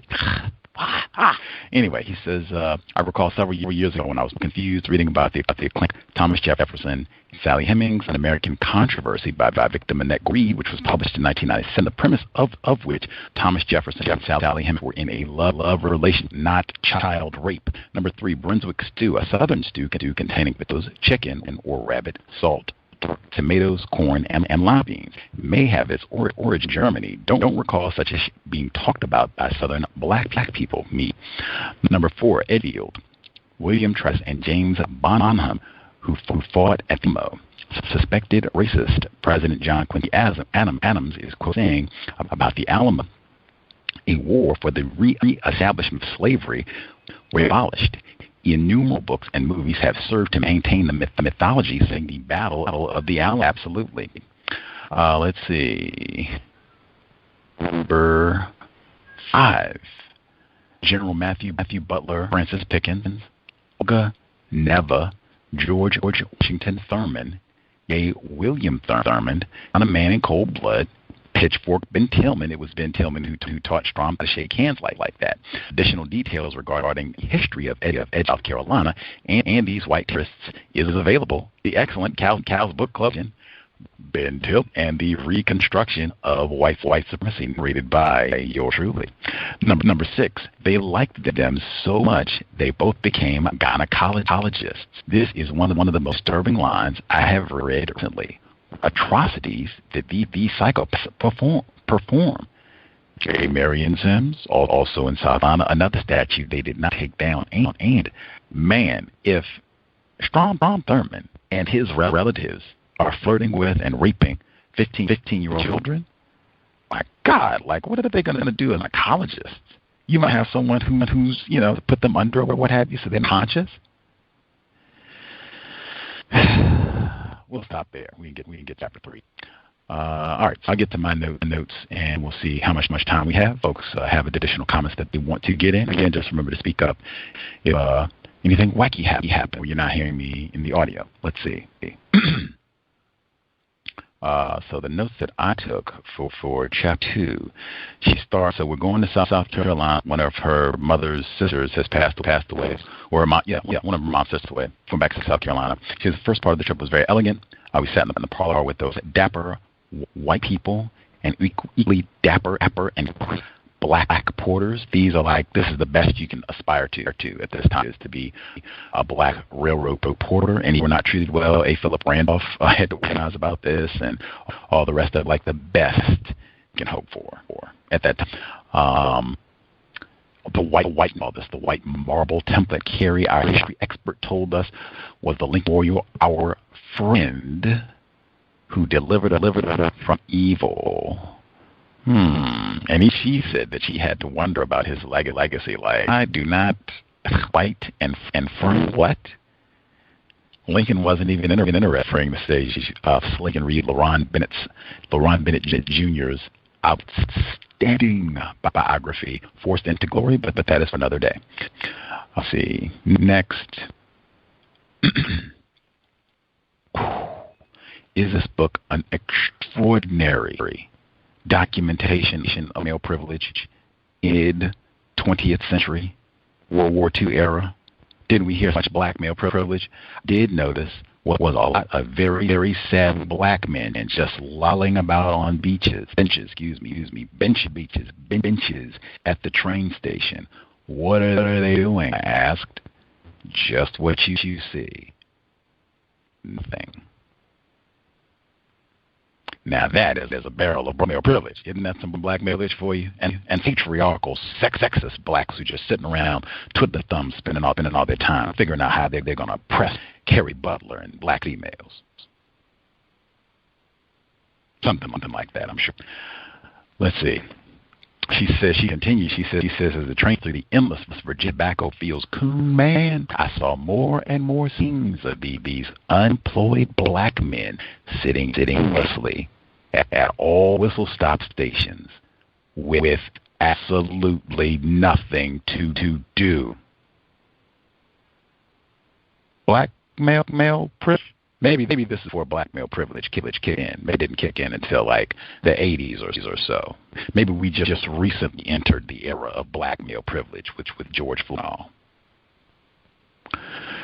She continues. She says that North Carolina is the valley of humility between two mountains of the mountains are South Carolina and Virginia. What? I couldn't even get the WTH because her sister said speak English. Talking fool talk. What does that even mean? The Wilmington Purge, 1898, like what are you taught? Humility? What? I got to read about that one day. Continuing. She says,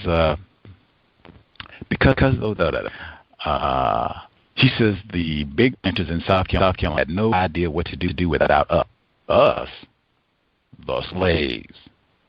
I never thought about myself as a slave or descendant of slaves.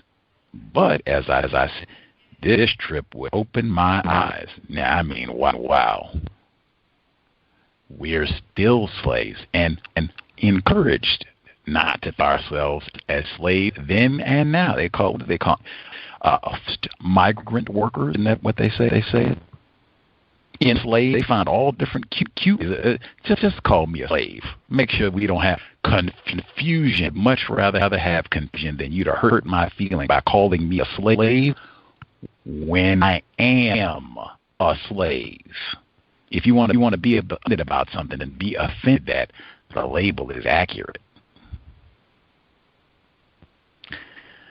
Let's see. They didn't lose Confederate. They gave all this at the Confederate flag. I'm not most people that say, oh wow, that flag down after Dylan Storm Roof shot up all those people. State Senator Reverend Clementa Pinckney and others.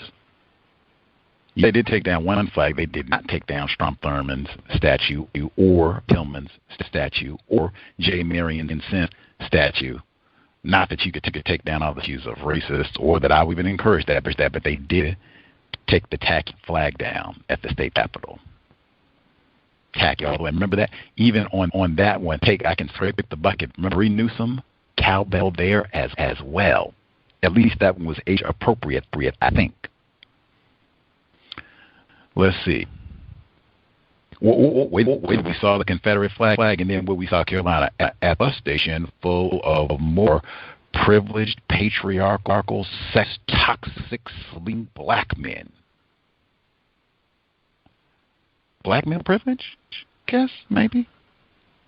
Incidentally, when I kept this over and over and over about all these sitting around, sleeping, idle, doing nothing, the males, that's the same thing I saw when I went to Atlanta, and I left immediately to get to Seattle. Black males sitting around in great numbers doing nothing. And this is how many years later? Whole different century. Same thing. Black male privilege? She continued. Oh my God, just goes on. The bus fluttered into Edgefield. Dump was my first impression. It was a tiny village of stories centering around a square dominant, a tall obelisk. waiting moment, phallic symbol. As there was no bus station, we were out at the square. More silent, sad black men were standing around shade. None, however, were sitting on the benches in the square. Now, in this story, the fact that she's 16 at this age, and this is the thing has stood out when you remember and you go to sit down to write your memoir 60 years later and stood out in your mind, state after state, not the fruit, not the flowers, the architecture, then and out and impotent black males. Well, she continues. After we stomped over all these black males to get to edge, she says, then the mansions began, and I suddenly began. Carrie was right. There was a lot of money here in nowhere. They all looked like Tara and Gone with the Wind. Great plantation houses on tall, sloping hills. Most houses were gleaming white, as if they had just been painted. Probably had some of those do-nothing black males. I saw men at work, black men gardening, planting these imposing houses. Some called Gus T. imposing. Toxic black. Let's see. That's how you can be toxic. You got to work. Put them in prison. Put them, castrate them. See, got a code. Non-governors. Carrie repeated. Now, confusion, brain trashing. It would maybe be different if some governors were black. Maybe if it had been kindly and hooked to scholarship or something like that. But I mean, gang of racist, raping white men. And you see consistently this sort of pride from victims in this book. Pride about racist ancestors. Or just like white people. We've already had Abraham Lincoln. Non-governors. Not even talking about Strom Thurmond because he's in that number yet. He hasn't even got there yet. So we're just talking about other white racists and rapists. Let's see. Continue. She talks about meeting her Aunt Bertha, who she said this woman who was the sister of my two mothers, but who looked nothing like. She was a country lady. They were city girls. They thought the thought crossed my mind that maybe they might have gained weight and looked like her if they had remained down here. And I found that interesting for a lot of reasons because they had a lot of food, but how to process that more. What all that is about. Maybe compensating for the mistreatment. You just eat, not a whole lot else to do. More options up north. Let's see, no running, no electricity, no water, no phone, no nothing. I thought how it was back in luxury, my home in Coatesville, where Zachariah Walker was lynched. As my eyes adjusted to the dark, however, I did see some of them tattered antiques, big brass beds, a love seat, and some cracked mirrors. They looked like ancient hounds from the mansions on the hill. Now, I mean, some of that is all of that is white supremacy, racism, specifically with the electricity runner, phone lines, all of that. When they put those lines and things, sewage lines and all that, of course we start with the white people first, and we may get to niggers, to you all. This is what you end up with. Deliberate. Talked about the same thing with pollution. They didn't hear about all that, so they probably got all the shits and where waste and other pollutants and toxins all runs to where these are for the niggers. She continued. Oh, look at this! I told y'all last week. So we talked about hush puppies. Like she says, we got all fried food, fried chicken. Talk about weight gaining, fried chicken, pickled collard green, steaming fluffy biscuits with melting butter. My first taste of hush puppies, which were fried balls of cornmeal designed to throw to the hounds to keep them quiet. They sure shut me up. So we've heard that twice. These are the type of little signs that I'll take sometimes, like, oh, maybe that's a signal from the creator. I did pick the correct book we're supposed to be reading, because just had our female caller talk about, matter of fact, she's a race soldier on her job. Asked her, like, trivia. Hey, do you know where hush puppies come? And he said the exact same thing. No talking about food in the workplace either. When he probably his book, that might be. Did you read, dear Senator? Have you read that book by chance? Yeah. Anyway, and this is where she squirrel meat, groundhog, lots of rodents. Let's see. They continue. They got black smoking cigarettes. That'll kill you quick. Let's see. Oh my God! Finally, she says she arrived at a one-story white building, that had law office, Thurmond and Thurmond, attorneys at law. This all the sign said was it. My new daddy was a driver for a big shot lawyer. We went up the steps, knocked on the door. A black servant in a white coat opened the door. I would throw my arms around him, but he just looked at me blankly. When you play around with sex, and this is a 6-year-old, joke is on the offspring. It would almost be funny, but I mean, there is nothing funny about that at all. Like, that is trauma. People end up in therapy for years over that sort of thing. Father, whatever happened to Hattie's little girl. She says a fair, in the word guide, a fair, and he is not fair, pale, not fair, handsome man entered the room a little nervously. I thought as he tipped over a standing tray, I'd be nervous too. Yes, I raped your mother at your age. He wore a blue suit and tie and looked every inch the look of a plantation. I mean, if you want to say religion of white supremacy, the Lord of a plantation. It couldn't be the master of a plantation, the owner of a plantation, manager of the Lord, God. Religion of white supremacy. Hey, this is how we have been conditioned. She is a victim, and the word, if anything is in this book, Mr. Fuller calls this maximum racist aggression. A white having sexual intercourse with a non-person, and you see the result both on the parent, victim, and the offspring of all of it. Tragic all the way around. You have, oh my God, let me back. Let's see. You have a young daughter. I mean, that is so, like, trifling is not deadbeat white. Dead doesn't even to it. I raped you at 16, and you have a lovely daughter. This is the statue that they keep up. I can conclude that, hey, white people, they like this. All of them. We like rape black children. That's why the statue didn't count. That's why we keep doing it. That's all I can conclude, because they're not ignorant about this. That's why we read book Professor J. Russell Hawkins. He say he's ignorant, lying. Neither would suffice. He said he didn't know. Neither would suffice. It's of articles. I can read them as long as you want to go. This is all over the New York Times with the 8. You raped a black child. This is the result of it. You have a lovely daughter. Get out of here. It's not the era where she's got an iPhone in her pocket where she might be some extorted woman who's going to try and bilk for $1 million. Like, get out of here.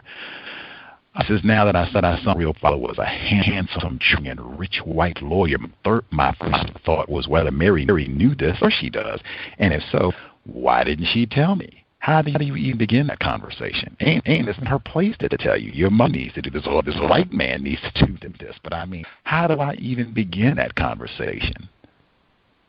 I'm not your mom. I'm your aunt. A white man raped you when he was 16. We're taking care of you. In fact, that white dude down in South Carolina that talks about he hates all the time, that's your dad. How do I bring to that conversation?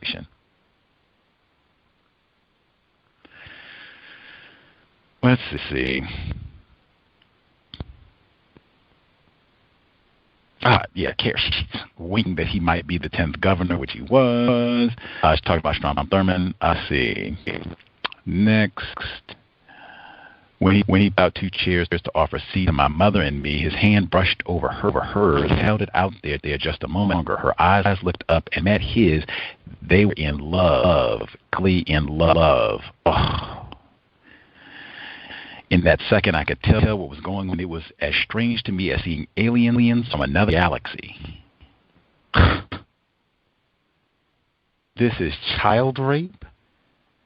hear, you can try to pre it up and obfuscate and, well, there is a lot. This, and even if she had been 55,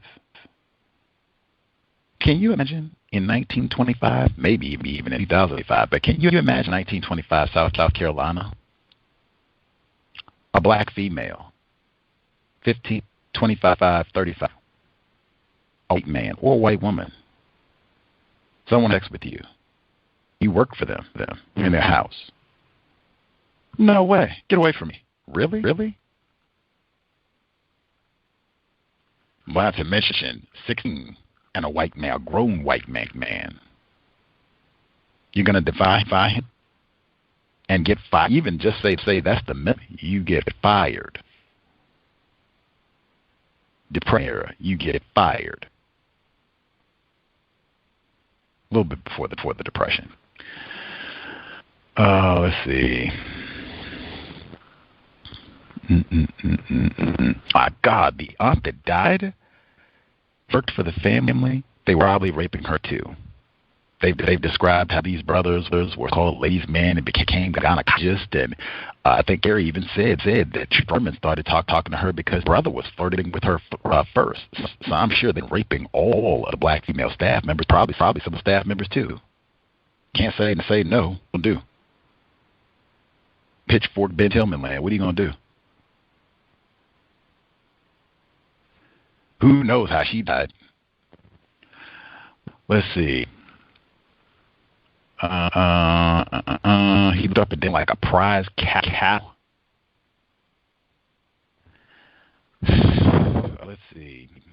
He tells her to be careful about that fried food, which I win. That's like he lived to it, like he's supposed to be kind of a health nut, where he was always talking about eating correctly, telling people to walk everything that he told. Supposedly did this, entire life. He did live to be 100. Even some listeners pointed that you want to talk about white supremacy, racism, and what domination look. Thurmond lived to be 100. Carrie Butler died at 30. That domination looks like not an accident. Let's see. But do drink as much water as you can, and try to get that walking. Let's see. This is a town where the boys love to fight. Oh my gosh. One, Pitchfork Ben Tillman, the Reconstruction of White Supremacy in the book club. You can go back and read it. The red shirts, terrorism, about it, all of that. While at the library, I was able to put hands on All God's Children, and a game book I've had repeatedly that was supposed to read in 2015 to follow Ben Tillman's filmography. Willie Bosket is who that book is about, one of the main characters in it, Ben Tillman and all that. I was just talking about Willie Bosket like days ago, literally with one of our Wests on the program. Like, we were supposed to be looking maybe knock down All God's Children, all at the same time. But that's what that book is all about. This town, whole tradition, dueling, lynching black people, terrorizing even white people, bragging about painting of Charles Sumner and bragging about that incident, the whole history of South Carolina and maybe white culture globally. Let's see.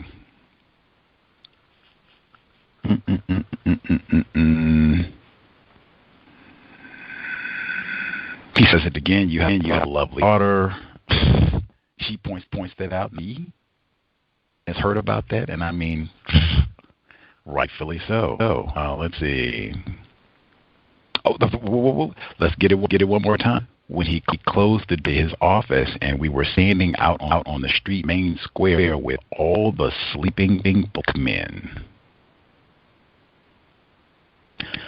And all I can say is this: a recollection from when he's 16 years old. This book doesn't come out this century. I don't know if I'm gonna live old enough where I can think back to something happened 60 years ago. Being is dangerous, so I might not live here to be here that long. I mean, to have a memory from 60 years ago and what seems to be an indelible prime component of this massive vacation, going to meet your dad for the first time, and all of that is no down out black male. That should be emphasized. We go through the text, even put that, especially because she comes back not too long ago. She comes and she says, I have to get it. I'll pick it out later on because there's so many in between. She says, Pitchfork Ben Tillman, we got that in. So glad we read that biography already. On Thurmond, learning directly from Ben Tillman.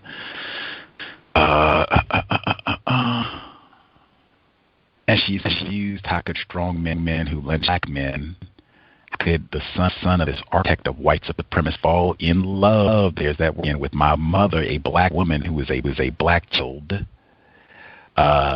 This is not love. I mean, shrugged, rather enigmatic. Love is love. What does that even mean? It's colorblind. Oh my God. Confusion is lethal. Gussie used to say that all the time. Confusion is lethal. Besides, all hate talk is just politics. I'm sure you can ask some of those lame and sleeping black males.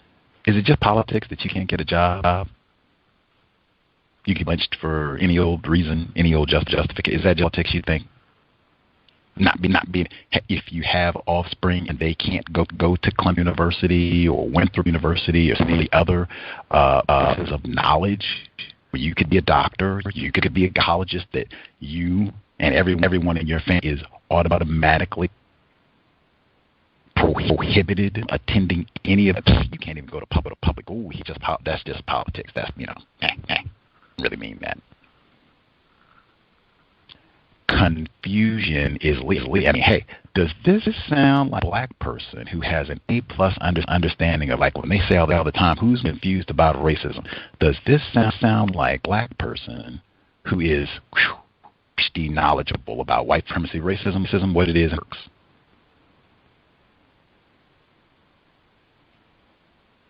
Something to keep in mind as well, since we hear frequently.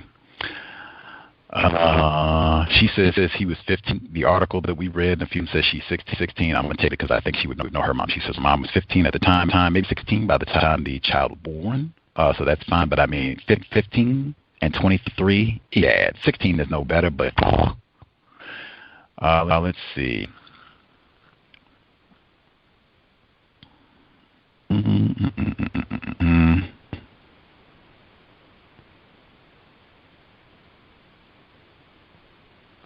See.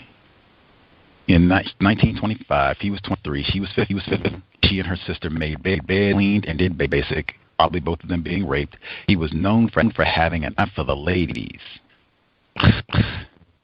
These are not ladies, the children. And he was, as you can see that now. Even all talk is kind of. Do people talk? Is it bizarre to be talking about your rapist as handsome? Oh, Lane Alacebo didn't talk about Anthony Broadwater and how handsome he was. She wanted to kill him.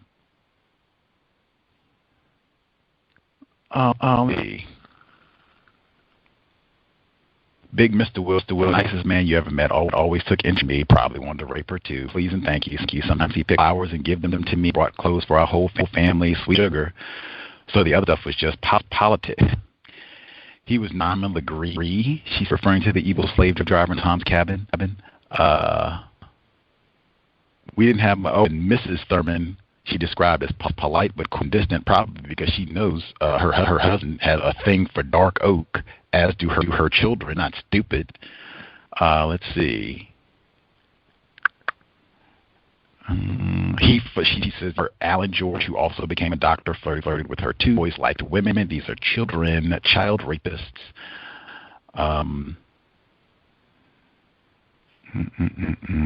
Oh, this was it. Carrie said, impressed with the domestic skills, such a manly seeming man. Talking about Strom Thurmond. Now, I mean, hey, if you can make it in a system of white supremacy, so all the black males are lame and can't go to school and can't get jobs and they sit around.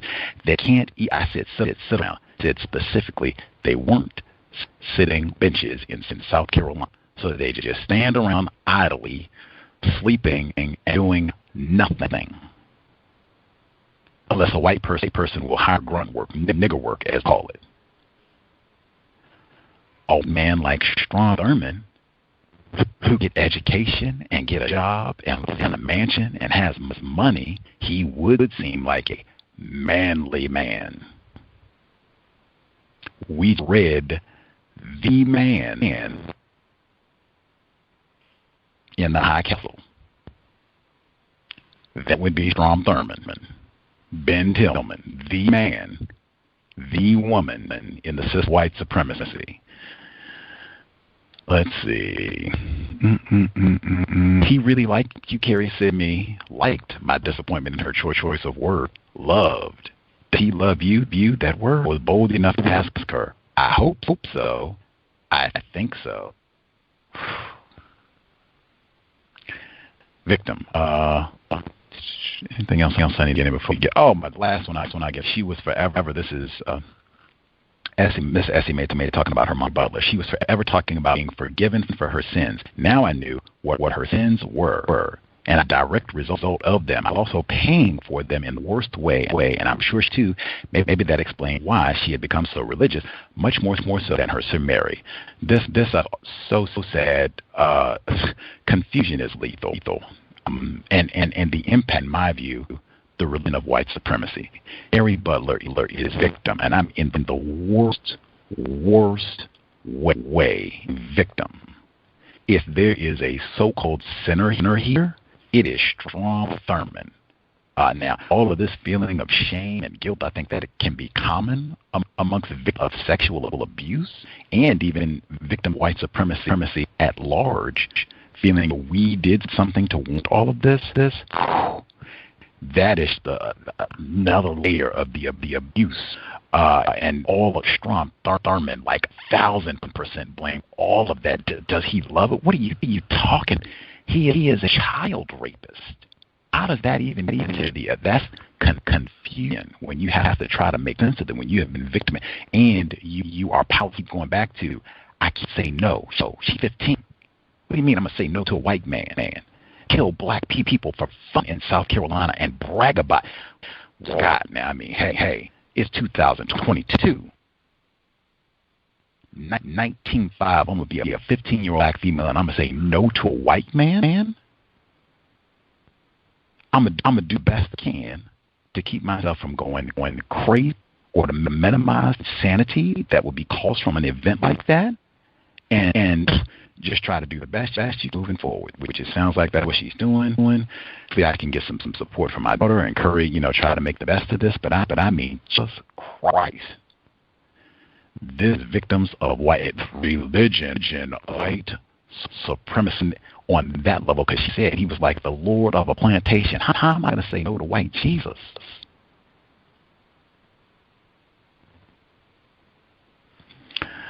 We will pause here. Second audio segment. Segment forthcoming. If you have additional thoughts and what have you, just make note. We will get to us on the other hand.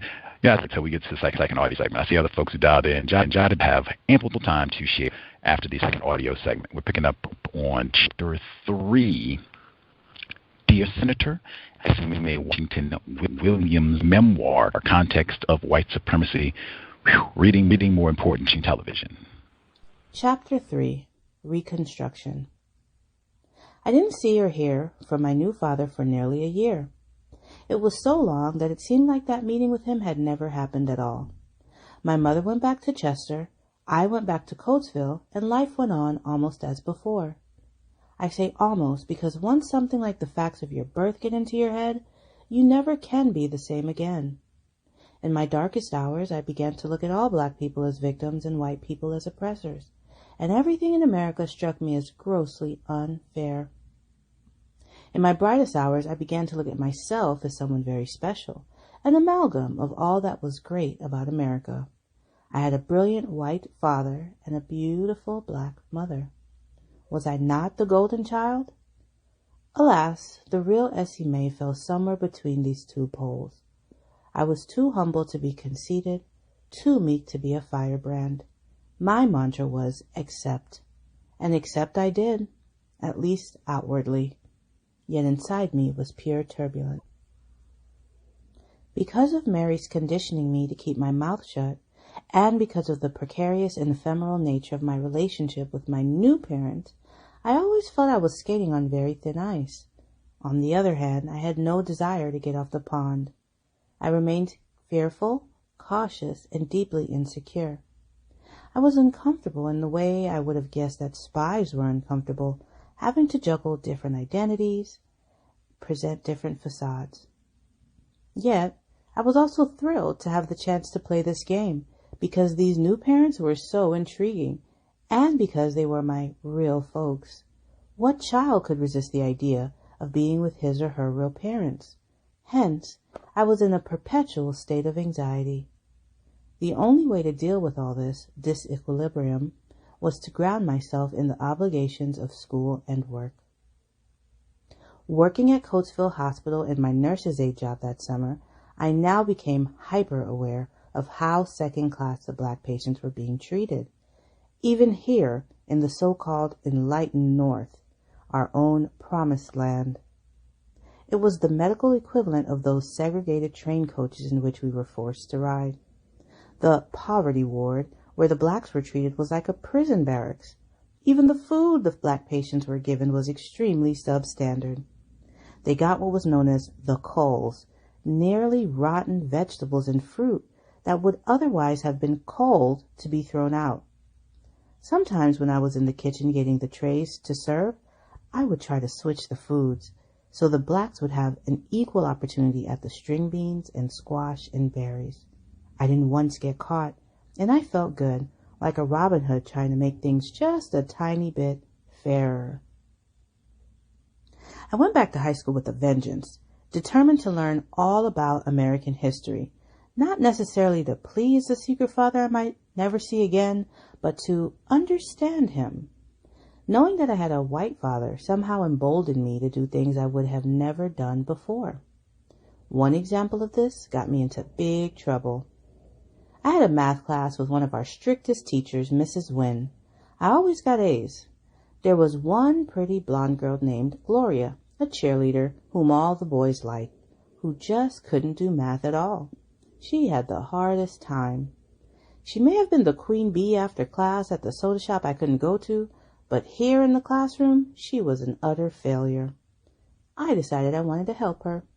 So during a big exam, I sat next to her and turned my paper so she could copy my answers. She did. And even though she had never spoken to me before, after that exam, she gave me the warmest smile. It made me feel so good. On a less than noble level, helping this popular beauty gave me a sense of power, a sense of belonging to the elite sisterhood of the school. I felt sure Gloria would invite me into her inner circle, and given who my father was, I felt entitled to belong. These feelings didn't last long. In grading the test, Mrs. Wynne, with her eagle eye, noticed not only that Gloria had improved dramatically as a mathematician, but also had given the same few wrong answers that I had. A furious Mrs. Wynne called me in and threatened to send me to the principal, who might have expelled me. I didn't tell her my true motivation. I gave her some line about trying to help poor Gloria in an effort to remember the neediest. Mrs. Wynne lectured me about everybody having to stand on her own feet, that if I could stand so nicely on mine, so could Gloria. The implication was that if a poor black girl could do well in math, it should be a piece of cake for the school's white princess. The idea that Gloria needed Negro assistance was beneath her and the school's dignity. I hung my head and apologized. Mrs. Wynne gave us both F's, though she never brought us in for a scolding together, and Gloria never did speak to me one way or the other. Afterward, I stuck to my black friends and to my classes. I finally took my much-anticipated American history class. I was disappointed by how little I was taught about the South in general and South Carolina in particular. This was Pennsylvania, and the course was very biased, with lots and lots about Benjamin Franklin and the Revolutionary War and the Constitution, and not enough for me about the Civil War. Yes, the class spent several days on the Battle of Gettysburg, but the big hero here, after Abraham Lincoln, was a Pennsylvania congressman named Thaddeus Stevens, a New England-born lawyer who lived in Gettysburg. Stevens was one of the leading opponents of slavery. He was so annoyed with the Democrats for protecting the institution that he broke with his party and founded the Republican Party, whose hallmark was its commitment to emancipation. His chief ally in Washington was Charles Sumner, whom Edgefield's Preston Brooks tried to kill by caning on the floor of the Senate. After the Civil War, Stevens and Sumner were the leaders of the faction known as the Radical Republicans, who led the impeachment proceedings against Lincoln's successor, President Andrew Johnson, on the ground that he was being too soft on his native South. What they couldn't do was punish Johnson. Stevens and Sumner did to the South as a whole. What they couldn't do to punish Johnson, Stevens and Sumner did to the South as a whole, forbidding the old planter aristocrats, like the ones in the mansions on Buncombe Street, from holding office, and confiscating most of the diminished wealth they had left after the war. Stevens even tried to redistribute all the wealth to the former slaves, now called freedmen, but that was too radical, even for the radicals in Congress.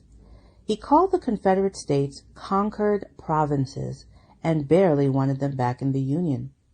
When he died, he was buried in the Black Cemetery in Lancaster. He put his body where his mouth was, to illustrate in death his credo of equality of man before his Creator. Stevens seemed to me like a wonderful hero, well worth studying about.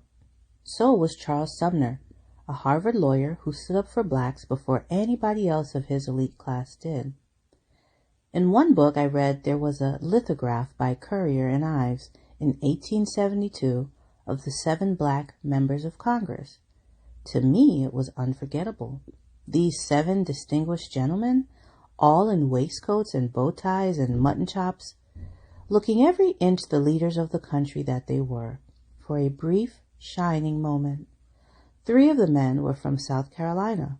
1 shared my birthplace of Aiken. All had been slaves. Now they were congressmen. It was a testament to hope and equality. And then it all vanished, when barely a decade after the Civil War, the Old South rose again and drove the Yankee occupiers out. Without the federal troops to restrain them, the old Southerners terrorized blacks from exercising their newly won right to vote. And without the black vote, these distinguished black congressmen were unable to find re-election. Out of office, most of them went on to very sorry ends as victims of financial frauds and chicaneries. Few ended up better than sharecroppers, like my poor family, virtual slaves. How did it happen?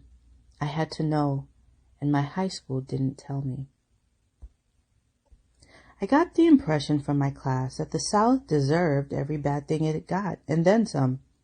But when I finally talked to my family, some of whom, the great aunts and uncles, actually remembered the hardships of Reconstruction, I got a contrary impression that the radical Republicans had gone too far, creating a white backlash that, as far as the South was concerned, was still lashing back today. Even though they were black and the Yankees' conquerors were supposedly on their side, all they talked about was how corrupt the Yankees were. I learned about carpetbaggers, Yankee outsiders who moved south after the Civil War to suck the blood of the ruins, and scallywags who were Southern-born, greedy turncoats who tried to cash in on Yankee spoils. In my spare time, I spent countless hours at the Coatesville Public Library poring over American and Southern history books. There was quite a big collection, but there was so much dust that it looked as if I were the first person to open these books for decades. I guess because the North had won the Civil War, they were able to walk away from it in a way that the Southerners couldn't. The people of Dixie were apparently obsessed with the war and all the might-have-beens that could have secured their victory. Strangely enough, I never saw a black person in the Coatesville library, and it wasn't because we were excluded from it like the YMCA. I wanted to tell my friends to come on down, as what I was finding out was very, very interesting. But again, I kept that mouth shut. They might have questioned why I was so interested, and that was a line of inquiry to be avoided at all costs. Still, I developed a new insight into the aphorism, knowledge is power. All those books I read did indeed make me feel far more secure in a world where everything else was so uncertain. One thing that especially struck me in my readings about the South was the fate of those other outsiders, the Jews, who had initially prospered mightily in the South, and the terrible scorn that was heaped upon them after the Civil War.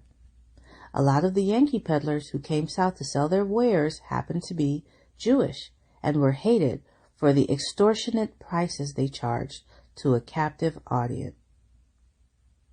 On the other end of the spectrum was the old guard Southern Jews, like the Moses family. One beloved Moses had been governor of South Carolina before the Civil War. His son Franklin Moses used his father's fine image to become the scallywag governor right afterward. The same man who was a brilliant orator for secession and who physically helped tear down the Union flag from Fort Sumter after its capture. Young Moses now sang a totally different tune, the Yankee aria written by Stevens and Sumner. Moses was a very bad seed who took bribes from anyone and basically turned the governor's mansion in Columbia into the house of the rising sun, a bordello where anything went. It was known in South Carolina as the Chateau de Plunderville. With his imported French champagnes, Russian caviar, and the fine silks in which he draped his girlfriends, Moses was one of the only men in South Carolina who maintained the old plantation lifestyle, living even higher after the Civil War than he had before. Moses also openly maintained, at taxpayers' expense, half a dozen black mistresses. This did not endear him to white Southerners. Eventually, Moses proved too much, even for his Yankee patrons.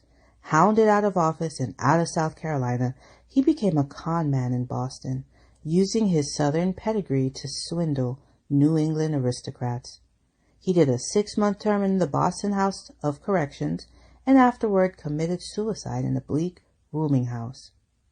Because of egregious examples like Moses and the high profile of Jewish merchants, Jewish people came to be perceived by white Southerners as both Christ killers and South killers. It seems that these Southerners had become increasingly fundamentalist in their religion after the war, looking to God to heal their wounds, and Jews became one of the main scapegoats for the trials of the South. My relatives also seemed to buy this party line and regarded the Jews, who themselves had been slaves in Egypt and were also different from the Anglo-Saxon majority, not as their natural allies, but as enemies of the South. Despite the years of subjugation, Southern blacks still maintained the loyalty of birth. Prejudice is unfair wherever it comes from. The net result of radical Reconstruction was 1 step forward, 10 steps back, and ultimately the exodus to the north that saw much of my Edgefield kin relocate in Pennsylvania. In the 1870s, once the white backlash kicked in, the key concepts that arose in the white Southern view of the new class of freedmen, as the former slaves were known, were what I called the 3 I's: impudence, insolence, and inferiority. Any black who asserted his new post-Civil War rights, the rights that hundreds of thousands of Americans, including President Lincoln, had died for, was considered pushy, rude, and way, way out of line. Blacks were expected by Southern whites to know their place, and that place was basically back in abject, bowing, and scraping servitude.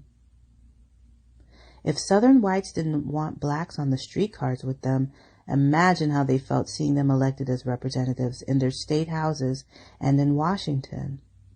The cornerstone to white arrogance and prejudice was a deep-seated, weirdly scientific conviction that black people were genetically of a lower order than whites. And despite that distinguished-looking first group of black representatives, there weren't many examples of accomplished blacks in the 1870s to rebut that presumption. After all, when you've been held in bondage for 200 years, it's a little difficult to generate those artistic and scientific accomplishments that would make white people respect you. The chief instrumentality of white Southern rebellion against radical Reconstruction was the Ku Klux Klan. The white Southerners may have blamed the Yankees for their troubles, but they took this hatred out on Southern blacks. It was a lot easier to scare and bully penniless and defenseless ex-slaves than it was to intimidate the armed and uniformed occupying federal troops that had already conquered the South and burned and pillaged much of it. I could understand Southern resentment of their victors, but I couldn't understand why they were so cruel in taking out their anger on the poor freedmen. That seemed to me the most cowardly part of all. However, the South was always known as the rebels, and this new rebellion against the Yankee occupation proved to be enormously effective and enormously damaging to the cause of civil rights, which was set back nearly a century in the process.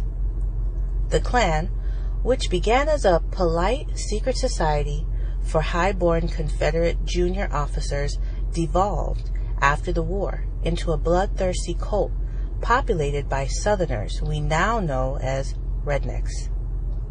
A reference to how their necks would get burned from their back-breaking toil in the cotton and tobacco fields. Proper Southerners never went into the fields and remained lily white.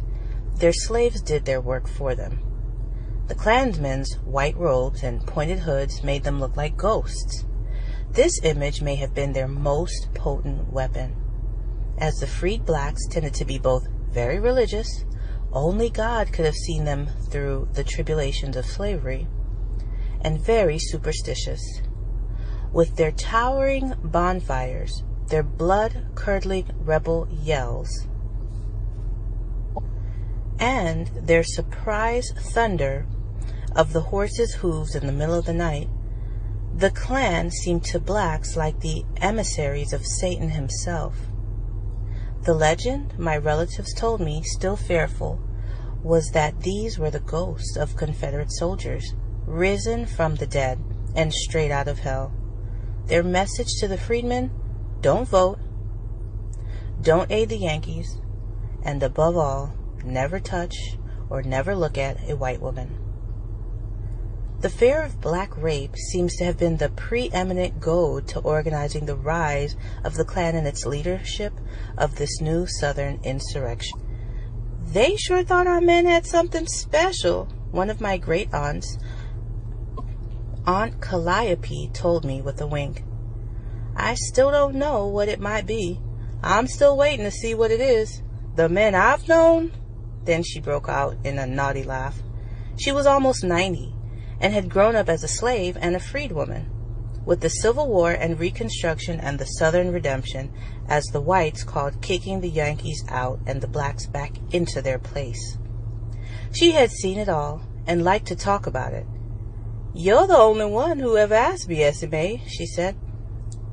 Calliope had gotten her name from her slave masters, the Butler family, who had a great passion for classical antiquity. They liked having a house slave named after a Greek goddess, the muse of poetry. Fetch me my mint julep, Calliope. I could imagine them ordering her.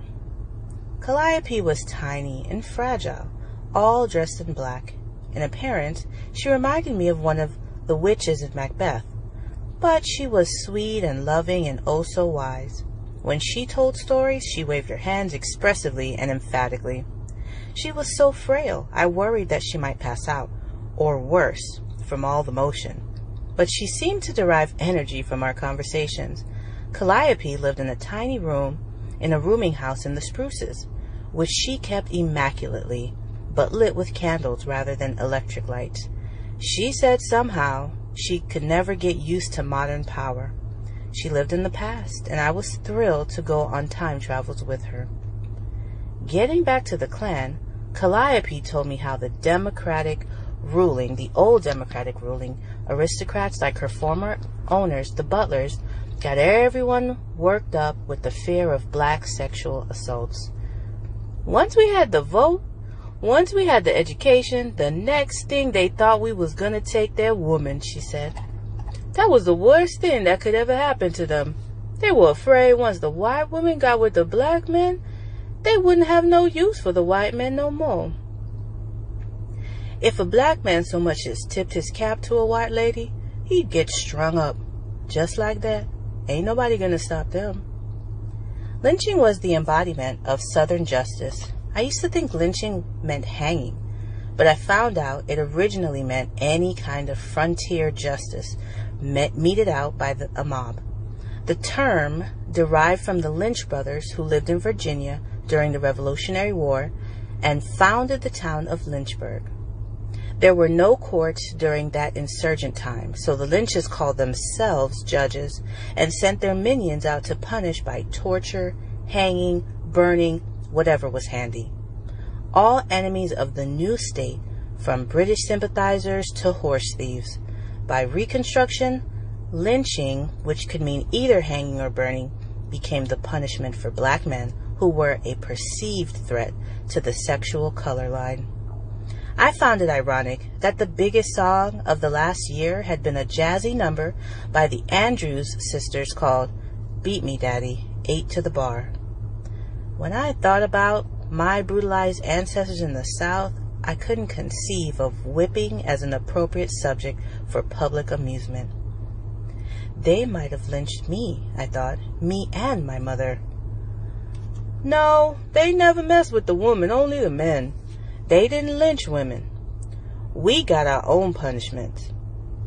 So Aunt Calliope explained the bizarre double standard of interracial sexuality in the Old South, which continued in the New.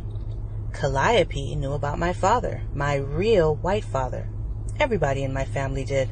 Only I had been in the dark. Yes, it was an enormous secret, but most of my mother's family was far away here in Pennsylvania to be out of gossip range, and the ones in Edgeville looked like they'd seen enough Klan intimidation and know-your-place conditioning to never open their mouths about anything. The fine white women of the South were all supposed to be pure virgins until marriage, and after that, eternally faithful to their white husbands. Any sexual relationship between a white woman and a black man was immediately presumed to be rape of the most brutal kind. But white men, on the other hand, were entitled by nearly divine right to have the run of the henhouse or slave quarters. The masses all looked after their children, no matter who birthed them. That was part of what it meant to be a gentleman, Calliope said. Calliope told me one story about the richest cotton planter in Edgeville, James Henry Hammond, who had an open sexual relationship with 2 of his slaves who happened to be mother and daughter. That's what they did back then. The wives all knew, but that was the way it was. Massa was king, Calliope said. Hammond, reveling in his sexual freedom, also had children with both mother and daughter. And if father was king, his son was a prince, for he too had sexual relations with his father's slave lovers. It was incredible risque. If not for those times, certainly for mine. I was growing up in the time of the Hays Code in Hollywood. You couldn't see stories like this in the movies. The Little Foxes with Betty Davis, which centers on a corrupt Southern family, was the wildest thing I saw in 1941. But there was no sex, and nothing like the tales my aunt was telling me. Waving those hands now with agitation, Calliope described how John Henry Hammond agonized over what to do with his illegitimate children. He decided that it would be cruelty to free them and send them north, even with money. He believed they would live far better as his protected slaves in the South than as footloose free people in the North. He did, however, arrange in his will that his slave children were not allowed to be sold outside the Hammond family. While he was having his affairs with his slaves, Calliope continued, Hammond was also stepping out with the swells. He was accused of having seduced 4 of his own nieces by his sister and her husband, Wade Hampton II, who was supposedly the richest man in the entire South before the Civil War. Again, it was a kingly thing to do, and despite the rumors of incest, Hammond was still elected to the U.S. Senate. After the Civil War, despite the kings having been deposed, the kingly style continued.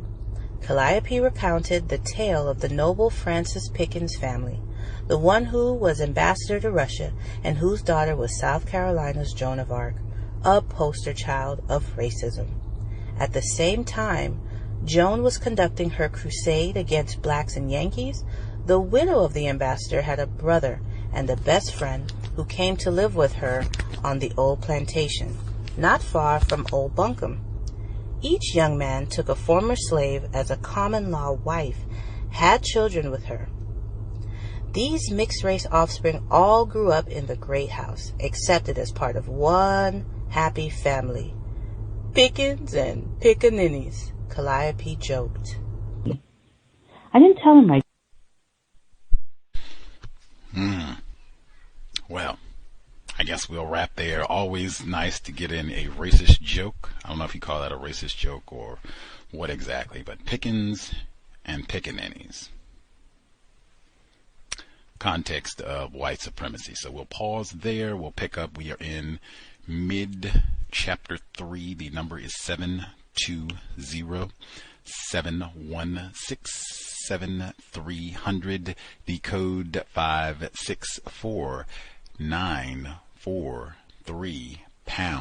Press *61 if you would like to participate.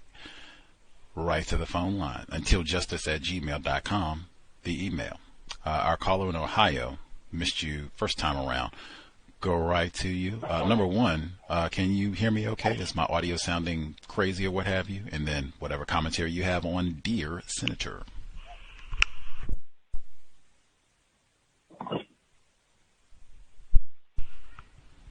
Hello? Yes, sir. We can hear you.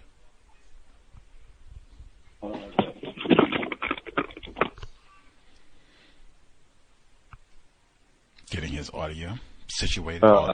Yes, doing your notes. It was reverbing really badly. So if you would get to listen to the audio playback, I don't know, it could have been my phone, but it was reverbing really badly right as you started giving your critique and your opinion of Mr. Thurmond. And I don't know if that's somebody doing foul play with your stuff, but I just wanted to let you know that. That was it. Oh, okay. Rand, can I be heard now, or is it still acting crazy? Yeah, right now you're very clear. When you were giving your, when you were going through your notes, that's when, if you listen to the audio, it's more than likely going to be messed up. But it could be on my end. I was just trying to let you know so that you could fix it, because I know you're about to give a very good dissertation on it. Oh, okay. You know what I'm saying? Much obliged. Much obliged. I'll listen to the audio when we go back. I said it was crazy, like, because I couldn't hear myself, and it was all over the place with the audio, but hopefully the archive will be straight for folks listening in and then working now. But yeah, it was wacky all the way around. Much obliged for the heads up. Glad it's straight now. Other folks, comments that they wanted to make sure that they get in on the text. Retired firefighter should be with us. Victim in New Jersey as well. Yes. More of Area 8, which is basically to white males, especially powerful white males. Is like a breathing object for sexual gratification, mistreatment, even from the standpoint of children being a result of that relationship. I can see where it's actually is a, and I believe the book stated it, a assumption of pride. That look at that child, look at that pickaninny that looks like me, type of thing. As far as how the relationship would be,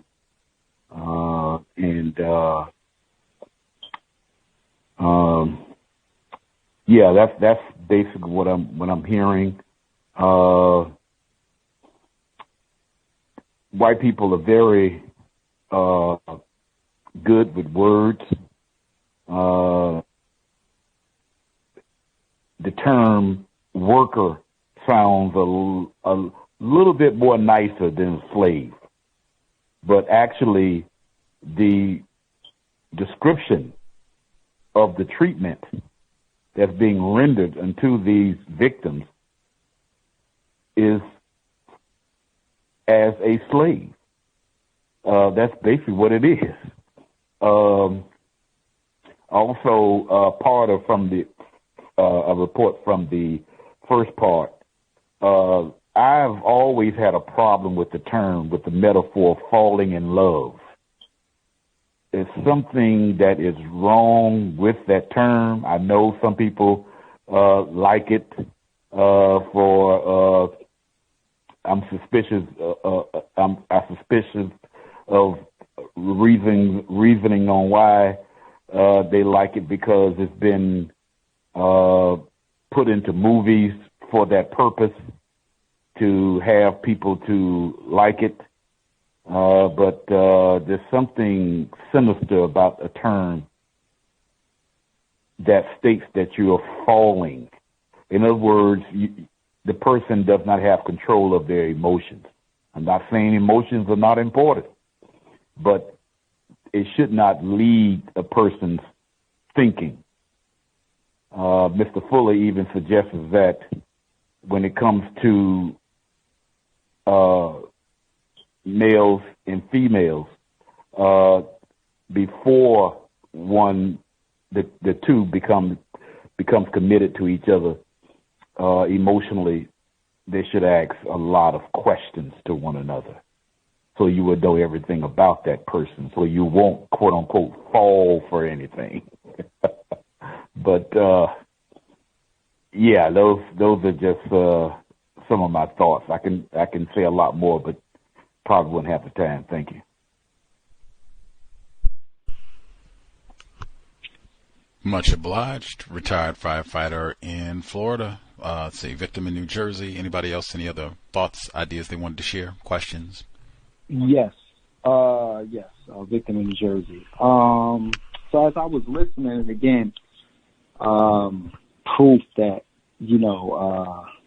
I mean, even with, good quality information that the author is giving about, the Jim Crow South. However, still confused. I think, I'm not accurate, but paraphrasing, when the author basically says how, white people, how they thought black people were inferior. And it was proof of their inferiority because of their current situation. And she attributed that, gave credit to slavery for that, but didn't give credit to the current terrorism that black people was under, especially when she spoke about the black politicians who were, basically overthrown out of office. And, the rest of their life, they lived as low as a sharecropper. So you go from, and this is not slavery, this is after slavery. I remember when we did the sundown towns, and that word that was always, word that the author used, the nadir, that period of time. So, right then and there, you can even be living in the terrorism, or you can live close to the terrorism, but still can't contextualize what you're actually seeing. Even when the author is comparing the plight of black people to the Jews. And the reference was the Bible, being slaves in Egypt. I'm not a religious man. Me personally, I don't really know too many people that can present me with enough evidence to say that was true. But the argument is this. Even if they were slaves thousands of years ago, they're still functioning in the South as white people. They're still opening businesses, even though the Southern whites are not too, not too happy about it, and may have some disagreements with it, but they still have protection under the law. They still are socialized as white people. So again, even with the wealth of knowledge that is being presented from the author, there's still that level of confusion that I'm hearing. I could be incorrect.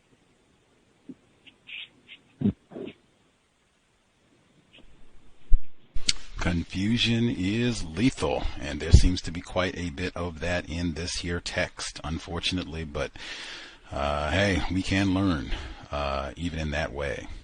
Let's see, much obliged victim in New Jersey. I can finish notes from our investor, so he took notes on chapter 3 as well. He writes in chapter 3, number 1, Chester, Pennsylvania. I previously primarily associated Chester, PA with Jameer Nelson, who was born there and thrilled us when he played at St. Joseph's College, Philadelphia, PA, and subsequently in the NBA. Was an all-star with the Orlando Magic, if my memory is correct. This book has given me a whole new perspective on these localities and how. Number 2, in my darkest hours, I began to look at all black people as victims and white people as oppressors, and everything in America as grossly unfair. In my brightest hours, someone very special, I had a brilliant white father and a beautiful black mother, was I not the golden child? The words darkest hours, unfair, and brightest hours stand out.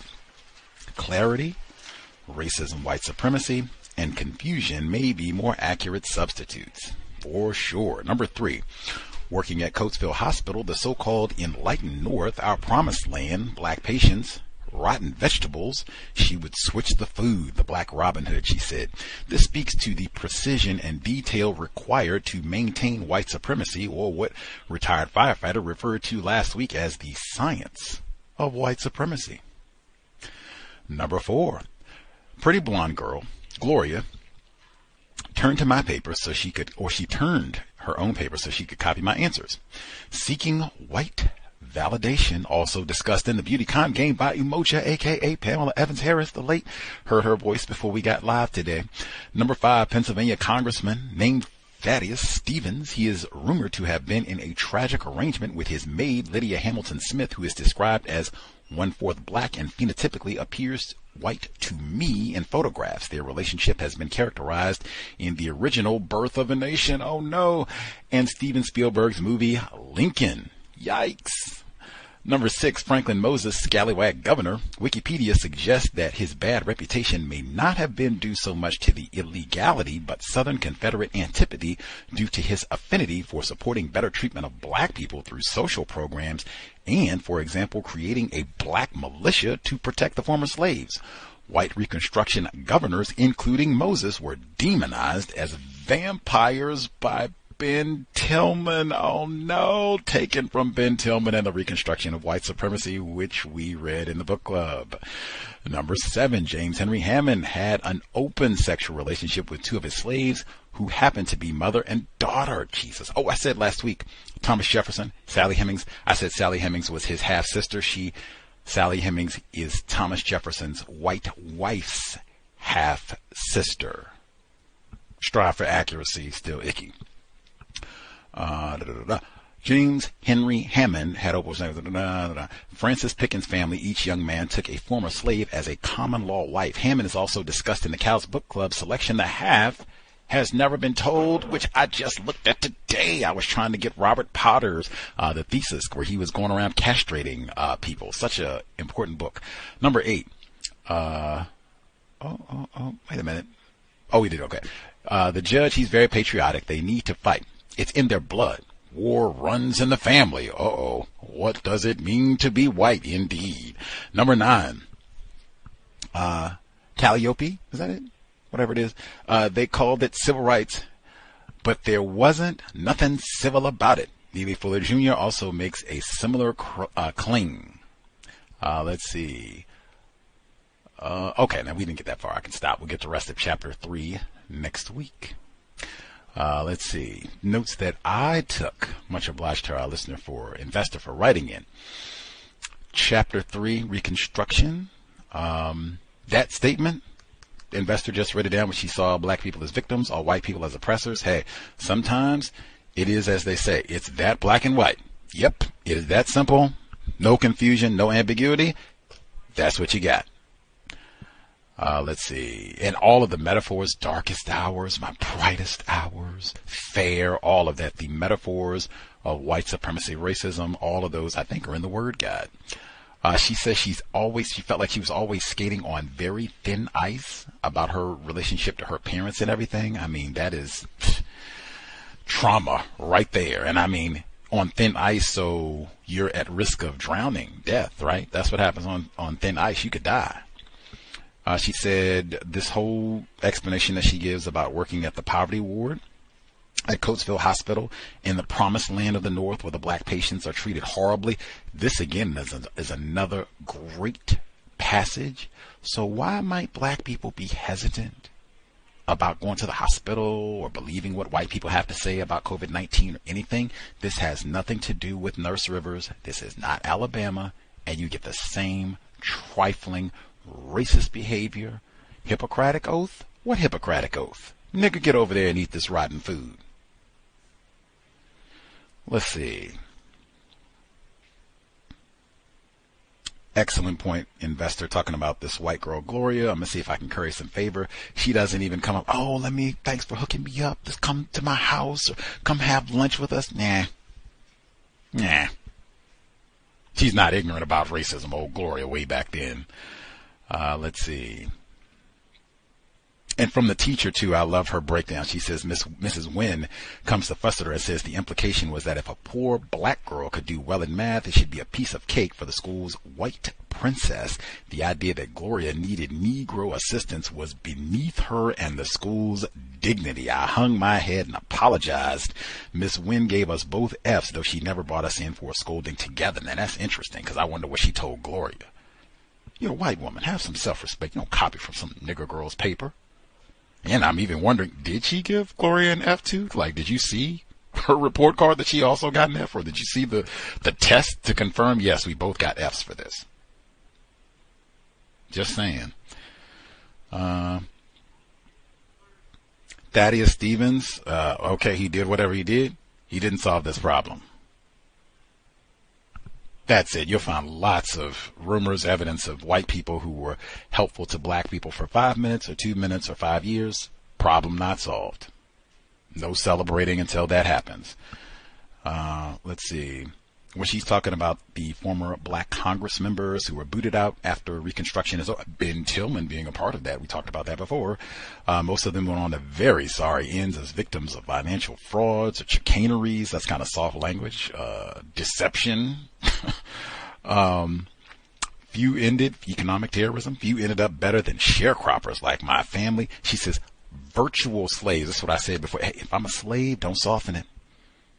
Don't soften it. That's the worst thing you can do. Have me up here confused. And now I'm a migrant worker, a forced migrant worker, or virtual. Just call me a slave. It's fine. If that's what I am, that'll be an annoyance to help light a fire under me, as they say, to help get this problem solved. Let's see. thought it was interesting. She said her family said that they gave her the impression that the radical Republicans, white people, had gone too far, creating a white backlash. They were going to do that anyway. Didn't matter. We're upset. We don't have our niggers in the way that we want to. That was going to happen anyway. Oh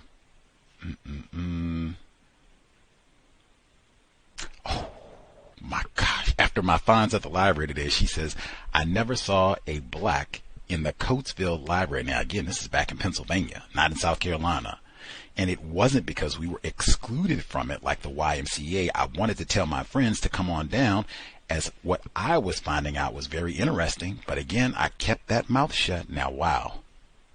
Even I go back to last week where she talks about the school where the black people got booted over into the no-count school at about 8th grade or so, and then they went back with the segregated whites where the white teachers didn't care about them or what have you. I submit that sort of experience has an enormous impact on black children and being curious and wanting to read and excited about learning, and I want to do some independent study on my own and all.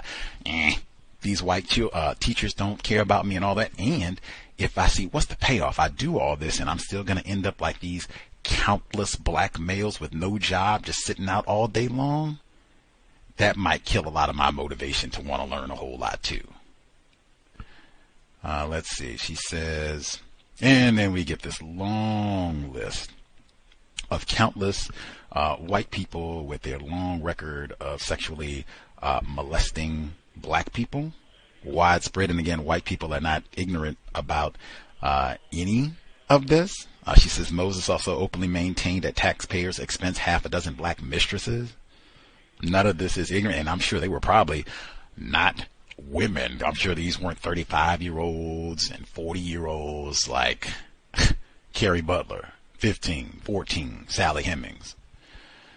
Blacks were expected by Southern whites to know their place, and that place was basically back in abject bowing and scraping servitude. That is the case still today. I thought it was important too, she says, to rebut the presumption that black people were ignorant and couldn't be accomplished and all that.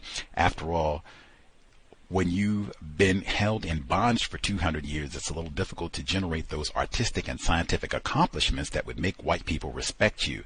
This is, in my view, another fundamental understanding of what racism, white supremacy is, what it means to be white, because this is not about, oh, if we can go and get degrees and dress nicely and get a tuxedo and a nice evening gown, they won't practice racism. Wrong. President Obama, Representative Clyburn, you're a Negro with a degree or a tuxedo or whatever, and that's just what it is. Let's see.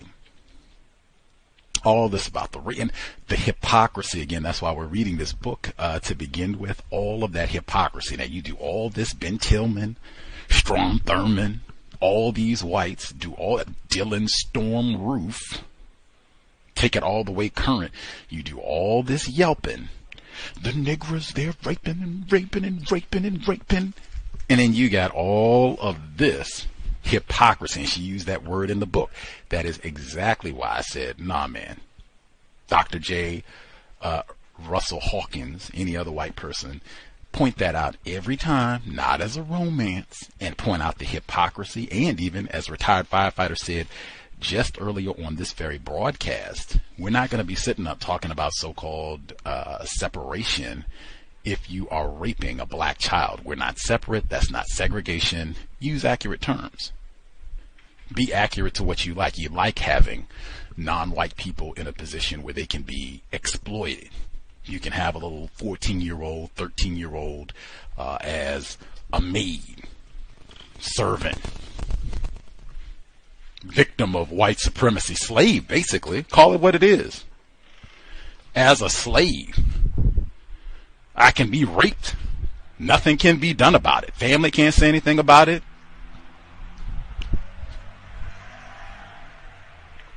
Relatives can't say anything about it. Just have to accept it, and then can't even acknowledge if a pregnancy results from all this. Oh, well, yeah. And then sit around, and we're the rapists. We're the ones you could watch the Negroes. Watch the Negroes. They're going to rape our little girls. They're going to rape old Gloria. Watch the Negroes. Get out of here. Let's see. Calliope, that was it. Calliope. I don't know where I got Calliope. Calliope. Total Welsing moment. They sure thought our men had something special. One of my great aunts, Aunt Calliope, told me with a wink. I still don't know what it might be. I'm still waiting to see what it is. White genetic annihilation. The threat of Negro domination hangs over us like the sword of Damocles. Ben Tillman. Let's see.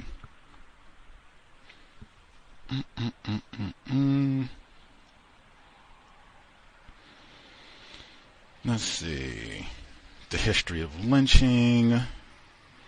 She says, white men, on the other hand, were entitled by nearly divine right to have the run of the hen house or slave quarters. One, I think that is dehumanizing hen house, because, I mean, that's where the chickens are, right?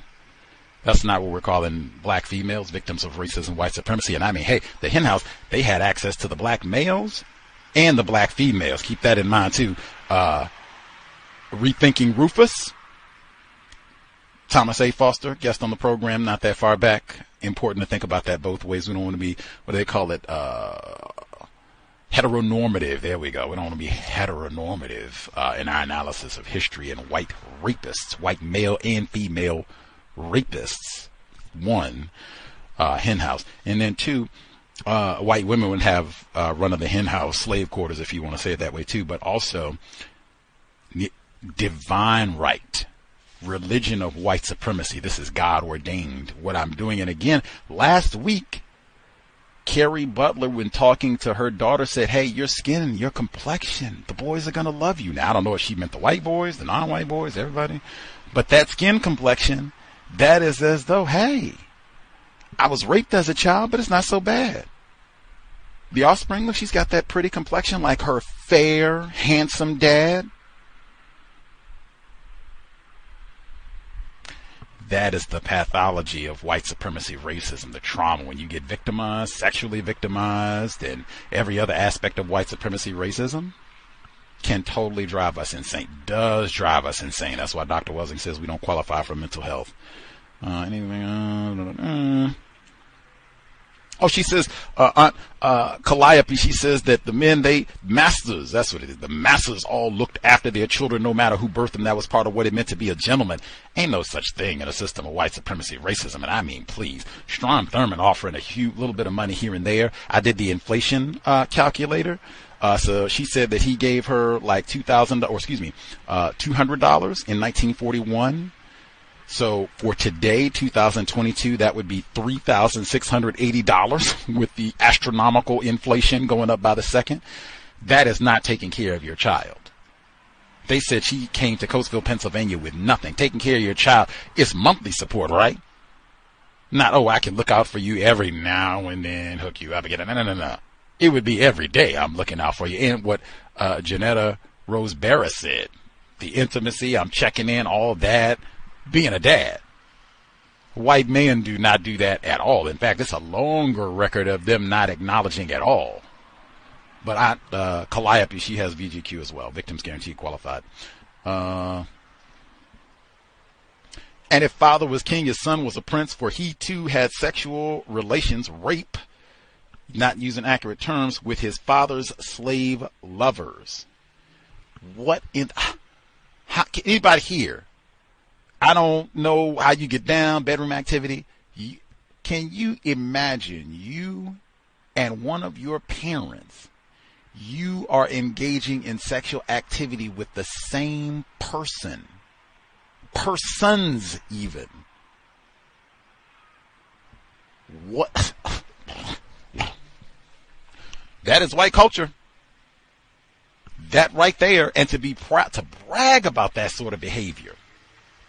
That's a part of the religion of white supremacy right there.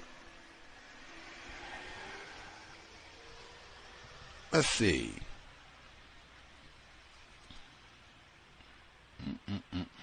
And then, like I said, to brag about it, they said with, make sure I get the whole thing in. She says with Henry Hammond, he was accused of having seduced 4 of his own nieces by his sister and her husband, Wade Hampton II, who was supposedly the richest man in the entire South before the Civil War because of niggers. Again, it was a kingly thing to do. And despite the rumors of incest, Hammond was still elected to the U.S. Senate.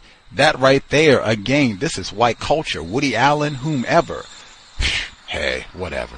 Frank Sinatra getting married to a 16-year-old. We talked about that in Woody Allen's book, Mia Farrow, when he was 47, almost 50. That's white culture. People don't even bring that up when they talk about Frank Sinatra. New York, New York, old blue eyes, right? Not child raping Frank Sinatra. That's not what they say. Not child raping Woody Allen. That's not what they say. Child raping Thomas Jefferson. I think that's all my notes for the week. Did the full 3 hours. Have to slow down with this book a little bit because lots of notes, so much to say, so many reports. I didn't even get all my library finds in today. We will be back next Thursday as we continue picking up in Chapter 3. Much obliged to our narrator, black female listener in South Florida, down near retired firefighter. Much obliged to the folks who wrote in, called in. Hope it's been worth your time and energy. Hopefully the archives, the audio will be straight. Won't have those issues. Tech issues notwithstanding. Hopefully it was constructive. We'll be here tomorrow for Neutralizing Workplace Racism, 8 p.m. Eastern, 5 p.m. Pacific. We'll catch up on what's gone down the last 7 days this weekend. Compensatory call-in. With that, we will wrap. Sobriety would be best. We need high-functioning brain computers to solve this problem. If you're out and about, no time for brawls with strangers. You should be thinking they could be armed. They could have a little Ben Tillman in them. Be ready for a fight. Ready to kill a Negro. If you didn't leave your residence prepared to kill and or die, exit. This is no time for random conflict with strangers. If you're in a vehicle, you're sober, buckled, not on the cell phone. We need all of our attention to be mindful about what's happening around us. And we're trying to minimize contact with race soldiers as best we can, badge or no. That said, Creator, we ask that you help us remain patient with other black people, victims of white supremacy. We ask that you help us remain patient with ourselves. Remind us to demonstrate the highest levels of black self-respect at all times, in all places, each and every time we are in contact with another black person. It has been time. Replace white supremacy with justice immediately. Cow signing out. Thanks all for tuning in.